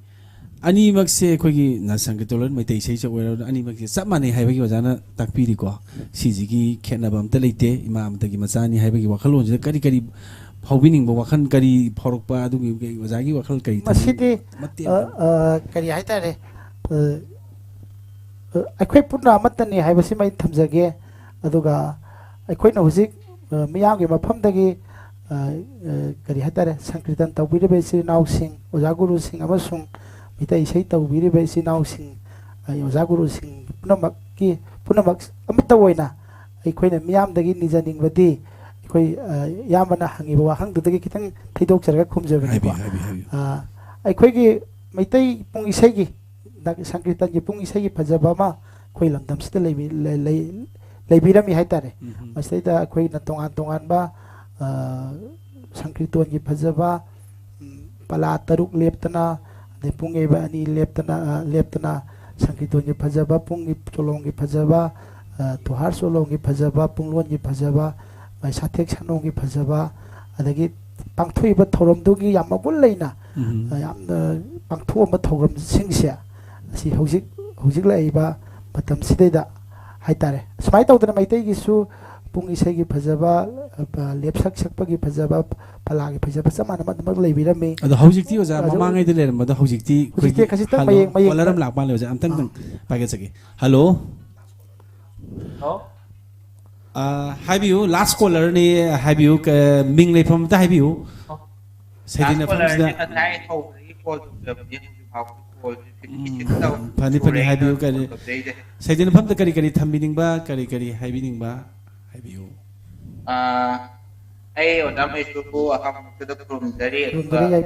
ꯆꯤꯟꯕꯤꯔꯤꯕ ꯑꯣꯖꯥꯁꯤꯡꯕꯨꯁꯨ ꯈꯨꯔꯨꯝꯖꯔꯤ ꯑꯗꯨꯒ ꯑꯔꯣꯏꯕ ꯂꯥꯁ ꯀꯣꯜꯁꯨ ꯑꯣꯏꯔꯦ ꯑꯗꯨꯒ ꯑꯔꯣꯏꯕ ꯑꯣꯏꯅ ꯑꯩ ꯀꯩꯅꯣꯗ ꯁꯩꯗꯤꯟꯅꯐꯝ ꯍꯥꯏꯔꯤꯕ ꯄ꯭ꯔꯣꯒ꯭ꯔꯥꯝ ꯑꯁꯤꯗ ꯑꯣꯖꯥ ꯃꯍꯦꯁꯄꯨꯔꯗꯒꯤ ꯃꯥꯂꯦꯝ ꯁꯩꯊꯥ ꯏꯁꯩ ꯑꯝꯇꯪ ꯇꯥꯖꯅꯤꯡꯉꯤ ꯑꯗꯣ ꯃꯥꯂꯦꯝ ꯁꯩꯊꯥ ꯏꯁꯩ ꯑꯗꯣ ꯑꯩꯈꯣꯏ ꯏꯁꯩꯗꯣ ꯁꯛꯍꯟꯖꯔꯛꯀꯦ ꯑꯗꯨꯒ ꯑꯩꯈꯣꯏꯒꯤ ꯀꯣꯂꯔꯗ ꯀꯩꯅꯣꯝꯇ ꯑꯩꯈꯣꯏꯒꯤ ꯃꯃꯤ ꯇꯤꯚꯤꯅ ꯁꯤꯟꯕꯤꯔꯤꯕ ꯄ꯭ꯔꯣꯒ꯭ꯔꯥꯝꯁꯤꯗꯩꯗ ꯑꯩꯈꯣꯏ ꯊꯧꯔꯝꯁꯤꯗꯩꯗ ꯀꯔꯤ ꯀꯔꯤ ꯋꯥꯈꯜꯂꯣꯟ ꯐꯣꯡꯗꯣꯛꯅꯤꯡꯕ ꯀꯔꯤ ꯀꯔꯤ ꯂꯩꯒꯦ ꯑꯝꯇ ꯍꯥꯏꯕꯤꯌꯨ तसेंना ngasi साइदिनफम हाइबा ममी टीवी की प्रोग्राम असी यामना लाइबक फबा हाइतारे आर्टिस्ट मयाम की यामना कने तोवी हरावी सुमाइना प्रोग्राम सिंबीबसे लोइना लोइना प्रोग्राम सिगी टाइटल से साइदिनफम ना हाइबने बसिदा अतोपा कॉलर सिंजु मयामना होय खंगनिंगदना बुदी तोरक होरंबा याय क्वेश्चन आंसर मयाम तोरक हाइतारे प्रोग्राम जोइना तैनाना ꯑꯩꯁꯨ ꯉꯁꯥꯏꯒꯤ ꯀꯣꯜꯁꯦ ꯐꯪꯗꯗꯅ ꯑꯃꯨꯛ ꯆꯪꯖꯔꯛꯄꯅꯦꯕ ꯑꯗꯨꯗ ꯑꯃꯨꯛ ꯀꯩ ꯀꯣꯏꯁꯟ ꯑꯟꯁꯔꯒꯤ ꯇꯥꯏꯞꯇ ꯑꯃꯨꯛ ꯇꯧ ꯂꯩꯔꯝꯕ ꯑꯗꯨꯗꯨꯅ ꯄ꯭ꯔꯣꯒ꯭ꯔꯥꯝꯁꯦ ꯅꯥꯊꯩꯔ ꯅꯨꯡꯉꯥꯏꯕꯗꯣ ꯅꯥꯊꯩꯔꯣꯝꯗ ꯗꯥꯏꯚꯔꯠ ꯇꯧꯕꯩ ꯇꯥꯏꯞꯇ ꯇꯧꯔꯝꯕ ꯑꯗꯨꯗꯨꯅ ꯑꯗꯨꯕꯨ ꯃꯌꯥꯝꯒꯤ ꯋꯥꯈꯜꯂꯣꯟꯅꯤ ꯑꯗꯨꯝ ꯊꯝꯕꯤꯕꯗ ꯑꯩꯈꯣꯏ ꯑꯀꯥꯏꯕ ꯑꯃꯠꯇ ꯂꯩꯇꯦ ꯑꯩꯈꯣꯏꯒꯤ ꯃꯌꯥꯝꯒꯤ ꯐꯣꯡꯗꯣꯛꯅꯤꯡꯕ ꯋꯥꯈꯜꯗꯨ ꯐꯣꯡꯗꯣꯛꯄꯤꯌꯨ ꯑꯗꯨꯕꯨ ꯄꯨꯝꯅꯃꯛ ꯑꯃꯠꯇꯅꯤ ꯍꯥꯏꯕꯁꯤꯗꯤ ꯑꯗꯨꯝ ꯑꯔꯣꯏꯕꯗꯗꯤ ꯑꯗꯨꯝ ꯑꯃꯠꯇꯅꯤ ꯍꯥꯏꯕꯗꯤ ꯂꯥꯛꯀꯅꯤ ꯑꯗꯨꯒ ꯑꯩꯈꯣꯏ ꯐꯣꯡꯗꯣꯛꯅꯤꯡꯕ ꯋꯥꯈꯜꯂꯣꯟꯗꯨꯗꯤ ꯄꯨꯝꯅꯃꯛ ꯐꯣꯡꯗꯣꯛꯄꯤꯌꯨ ꯃꯥꯅ ꯂꯩꯕ ꯋꯥꯈꯜꯂꯣꯟꯗꯨꯁꯨ ꯄꯨꯝꯅꯃꯛ ꯐꯣꯡꯗꯣꯛꯄꯤꯌꯨ ꯀꯔꯤ ꯀꯔꯤ ꯍꯥꯏꯕꯤꯅꯤꯡꯕ ꯂꯣꯏꯔꯕ꯭ꯔꯥ ngasi ꯑꯩꯈꯣꯏꯒꯤ ꯑꯩꯈꯣꯏꯒꯤꯁꯨ ꯏꯟꯗꯤꯄꯦꯟꯗꯦꯟ ꯕꯦꯟ ꯑꯃ ꯇꯧꯖꯩ ꯁꯤꯃꯤꯀꯥꯅ ꯑꯩꯈꯣꯏꯒꯤ ꯆꯤꯟꯅꯥꯎ ꯃꯌꯥꯝ ꯑꯃ ꯀꯩꯅꯣ ꯏꯁꯩ ꯑꯃ ꯄ꯭ꯔꯣꯖꯦꯛ ꯑꯃꯒꯤ ꯀꯩꯅꯣ ꯇꯧꯔꯝꯕꯅꯤ ꯑꯗꯨꯗ ꯁꯨꯃꯥꯏꯅ ꯑꯣꯖꯥ ꯃꯩꯁꯨ ꯍꯣꯏ ꯁꯨꯃꯥꯏꯅ ꯄ꯭ꯔꯣꯒ꯭ꯔꯥꯝ ꯑꯃ ꯂꯩꯌꯦꯅ ꯉꯁꯥꯏꯗꯩ ꯄꯨꯡ 7ꯗꯒꯤ ꯉꯥꯏꯖꯔꯛꯄꯅꯤ ꯍꯧꯖꯤꯛꯐꯥꯎ ꯑꯉꯥꯡꯁꯤꯡꯁꯦ ꯑꯩꯅ ꯁꯨꯃꯥꯏꯅ ꯏꯁꯩꯁꯨ ꯁꯦꯝꯃꯤꯟꯅꯔꯦ ꯑꯗꯨꯒ ꯁꯨꯃꯥꯏꯅ ꯑꯣꯖꯥ ꯃꯩꯁꯨꯒꯤ ꯄ꯭ꯔꯣꯒ꯭ꯔꯥꯝꯁꯤꯁꯨ ꯂꯦꯞꯇꯅ ꯍꯧꯖꯤꯛꯐꯥꯎ ꯌꯦꯡꯖꯔꯤ ꯃꯌꯥꯝꯗꯨꯁꯨ ꯑꯗꯨꯝ ꯃꯤꯡ ꯄꯟꯕꯤꯕ ꯌꯥꯒ ꯑꯝꯇ ꯄꯟꯕꯤꯕ ꯑꯩꯒꯤ ꯃꯤꯡꯅ ꯔꯤꯁꯤ ꯑꯗꯨꯒ ꯑꯩꯒꯤ ꯏꯅꯥꯎ ꯁꯣꯝꯗ ꯂꯩꯔꯤꯁꯤꯅ ꯖꯦꯝꯁ ꯒꯤꯇꯔꯤꯁꯅꯦ ꯑꯗꯨꯒ ꯁꯣꯝꯒꯤꯁꯤꯅ ꯁꯤꯔꯗꯥꯁ ꯑꯀꯣꯏꯖꯝ ꯐ꯭ꯔꯨꯇꯤꯁ ꯑꯗꯨꯒ ꯁꯤꯗ ꯂꯩꯔꯤꯕꯁꯤꯅ ꯄ꯭ꯔꯕꯤꯟ ꯁꯣꯏꯕꯝ ꯗ꯭ꯔꯃꯔ ꯌꯥꯝ ꯅꯨꯡꯉꯥꯏꯖꯩ ꯏꯁꯩꯗꯣ ꯀꯔꯝꯕ ꯏꯁꯩ ꯃꯃꯤꯡꯒꯗꯤ ꯃꯥꯂꯦꯝ ꯂꯩꯄꯥꯛ ꯂꯩꯃꯅ ꯇꯧꯕ ꯏꯁꯩꯗꯤ ꯐꯔꯦ ꯐꯔꯦ ꯌꯥꯝꯅ ꯅꯨꯡꯉꯥꯏꯖꯩ ꯑꯣꯖꯥ ꯀꯣꯜ ꯇꯧꯕꯤꯔꯛꯄ ꯑꯗꯣ ꯁꯍꯟꯖꯔꯛꯀꯦ ꯊꯝꯕꯤꯔꯣ ꯑꯩꯈꯣꯏ ꯂꯥꯁ ꯀꯣꯂꯔꯁꯨ ꯑꯣꯏꯔꯦ ꯑꯗꯨꯒ ꯄꯨꯝꯅꯃꯛ ꯏꯃꯥ ꯑꯃꯠꯇꯒꯤ ꯃꯆꯥꯅꯤ ꯑꯩꯈꯣꯏ ꯑꯃꯅ ꯀꯅꯥꯅꯣ ꯍꯥꯏꯕ ꯂꯩꯇꯦ ꯁꯩꯗꯤꯟꯅꯐꯝ ꯍꯥꯏꯔꯤꯕ ꯃꯐꯝꯁꯤꯗꯗꯤ ꯑꯃꯈꯛꯇꯅꯤ ꯄꯨꯝꯅꯃꯛ ꯁꯤꯒꯤ ꯃꯌꯥꯝ ꯑꯃ ꯑꯩꯈꯣꯏꯒꯤ ꯑꯥꯔꯇꯤꯁ ꯃꯌꯥꯝꯁꯤꯡꯒꯤ ꯋꯥꯈꯜꯂꯣꯟ ꯐꯣꯡꯗꯣꯛꯄ ꯑꯥꯔꯇꯤꯁ ꯃꯌꯥꯝꯕꯨ ꯁꯛ ꯇꯥꯛꯄꯤꯕ ꯑꯗꯒꯤꯗꯤ ꯑꯩꯈꯣꯏꯒꯤ ꯄꯨꯛꯅꯤꯡ ꯊꯧꯒꯠꯄ ꯑꯗꯒꯤ ꯑꯗꯨꯒꯨꯝꯕꯒꯤ ꯋꯥꯈꯜꯂꯣꯟꯗ ꯆꯪꯁꯤꯜꯂꯛꯄ ꯃꯃꯤ ꯇꯤꯚꯤꯒꯤ ꯌꯥꯝꯅ ꯇꯥꯡꯂꯕ ꯁꯩꯗꯤꯟꯅꯐꯝ ꯑꯃꯅꯤ ꯑꯗꯨꯒ ꯃꯇꯥꯡꯁꯤꯗ ꯑꯩꯈꯣꯏꯒꯤ ꯑꯔꯣꯏꯕꯁꯤꯗ ꯑꯩꯈꯣꯏꯒꯤ ꯏꯅꯥꯎꯗꯒꯤ ꯐꯖꯕ ꯐꯖꯕ ꯒꯠ ꯑꯝꯇꯪ ꯀꯩꯅꯣ ꯏꯅꯥꯎꯁꯤꯗꯒꯤ ꯇꯥꯔꯒ ꯏꯁꯩꯗꯣ ꯇꯥꯕꯤꯔ ꯐꯔꯦ ꯐꯔꯦ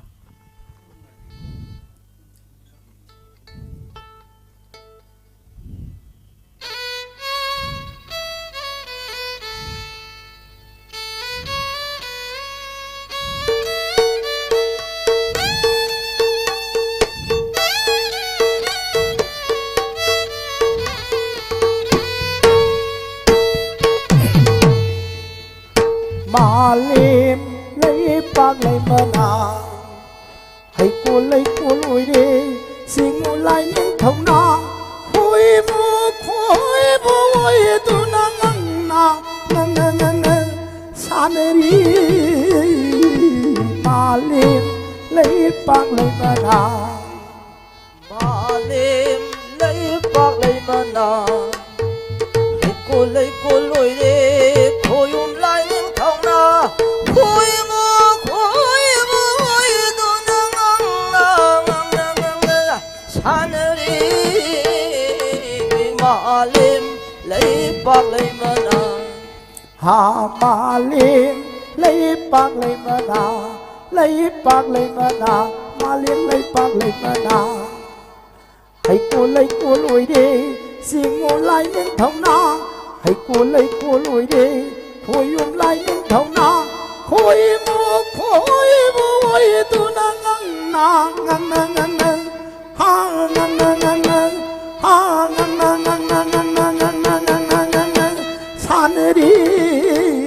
산으리 ngang 산으리 mà liêm lấy bạc lấy mà đà mà liêm lấy bạc lấy mà nà lấy bạc lấy mà nà mà liêm lấy bạc lấy mà nà hãy cô lùi đi cô yum lại những thằng na lấy cô lùi đi xin ngô lại những thằng na cô yum tu na ngang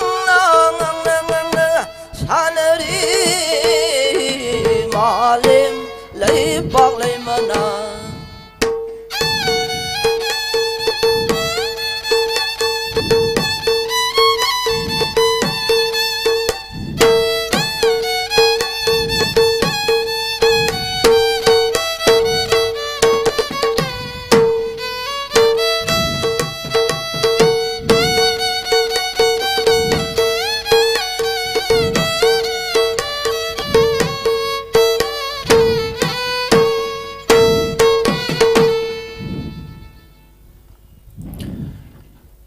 loirakpasida oja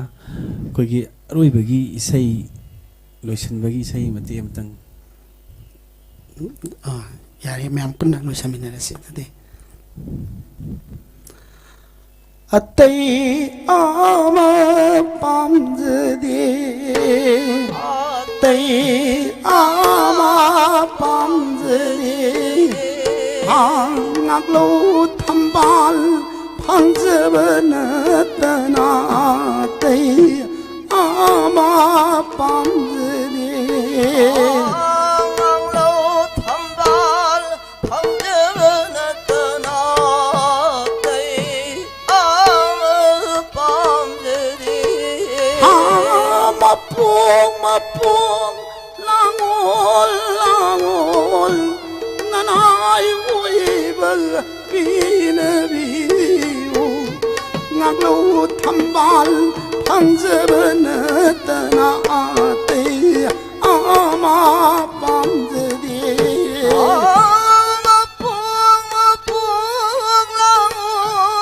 langol nanay uibal binabiu ngaglo thambal panjabana Nitin Gadkari election gi rally amada wangang lingaida wantarakre Lok Sabha election ga mari lenana Maharashtra gi Yavatmal da pangthokkiba election gi rally amada wangang lingai gyan mangdana wantarakibani hari party members singna thuna yangna Mahakpu hospital puduna analaying chathaki hari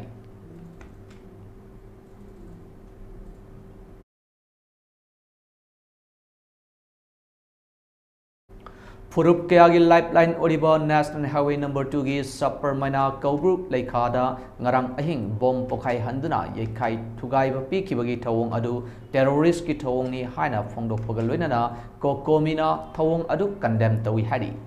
Sinko ke narco terrorist singna hauki batha sige taraga tarukta oil tanker amadi gas tanker singda nongmai kapsinduna akai atoi thoan batanatana driver yauna miyoi kya aso apan hankiba haukiba chahi gi jun kunga mathoida tidim line ki kwakta da sakti leiraba bom pokai handuna miyoi kya aso apan nangankiba amadi mamang sahi gi me ahumdagi chinko ke narco terrorist singna haurakkiba irang aduda micham miyam Yum kai maina tumna thabatana tana jamjaraba miyoi kaya su hatkre kuki narco terrorist singna sathariba lamdam asibu thugaina ba hotnaba chahi fazilaklaba fawba central government na tumina leisinba iramdam asigi miyamna taraina lodi jiri line da chin kuki narco terrorist singna tha asigi taraga tarukta nomai kapsinduna driver amadi miyoi kaya aso apan Thon Kravagi Tungda State Lengaki Chief Secretary Dr. Binit Joshi Amadi Coordinating Committee Paul Amadi Bug LPG Driver Ga Kudyak Pinaduna Yanakiba Adugi Matungda Asigumba Tamtiba Terrorist Ki Oiba Thong Chatakiba Asi Kokomina Taraina Lodi Amasung Nakan Anigi Marakda Pinakiba Kudyak Adugi Wahantok Lehendaba Haiba Asi leiriba lenga asi miyamgi mayukta leiba lenga ni haiba asi mayek seng le haina kokomi media coordinator yum khaibam Surjit Kumar Kumanna khudek piba cheron asina phongdorali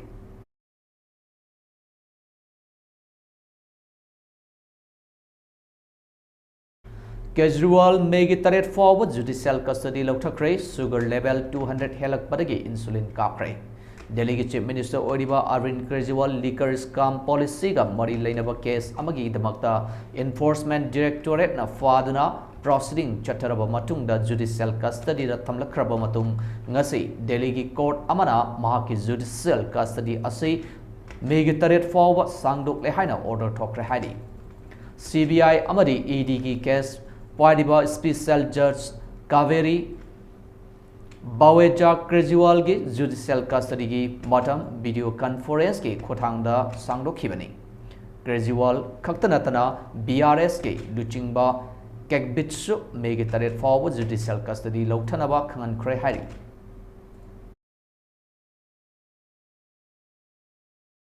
ngasi nungtil pung ohum makhairom tarakpa aduwaida khangaudana sitkiba nunglei nungsitna maram oiraga tongan fom keada amangata thoankhre Thawal district ki manung chanalaiba Fountain maning laikaida nonglei nungsit tawbada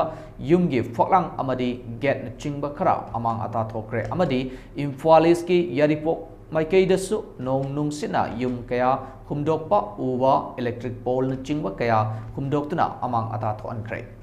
ngasigi nonglei nungsit aduna relief camp Yambem Girls Hostel Yambem Santipur Imphal East District Manipur da chawna ama angata thoankhre hari Nambol area gi manung chanalaiba kha sanjanbam awang lekai dasu ngasigi nonglei nungsit aduna yum kaya amangata thoankhre Amarom da Bisnupur dagi ningthokong fawgi lambi gi nakal da hoba uwasing tektarakpana maram oiraga sathok sasinda yam chawna akai pikre Tidim lambi gi Bisnupur dagi ningthokong fawgi lambi paringi lambi da hoba Nasik pambi sing tektharaktuna lambi thingjin khibana maram oiraga miyamna pungkhai maram chathok chasin tawkhiba yakide Ningthokong dagi Loktak project sangba lambi paring da hoba upal kaya su tektarakpadagi lambi da chathok chasin tawba yakide electric wire kaya tatkhiba maramna mai fangkhide hari nakal marom da ngasi nungtil pung mari makhai taba aduwaida khangaudana horakpa nong amadi len yawba nonglei nungsina Jiripam district ki mafum kaya da uwa tekpa yum kaya tekpa humdokpa yauna amangata kaya thokre Masina maram oiraga electric line kaya gi line su tatpana mai su lakhidre hairi Hojik fawba kaya yamna asok apan amadi yum kaya tekre haibagi pau fangba ngamdre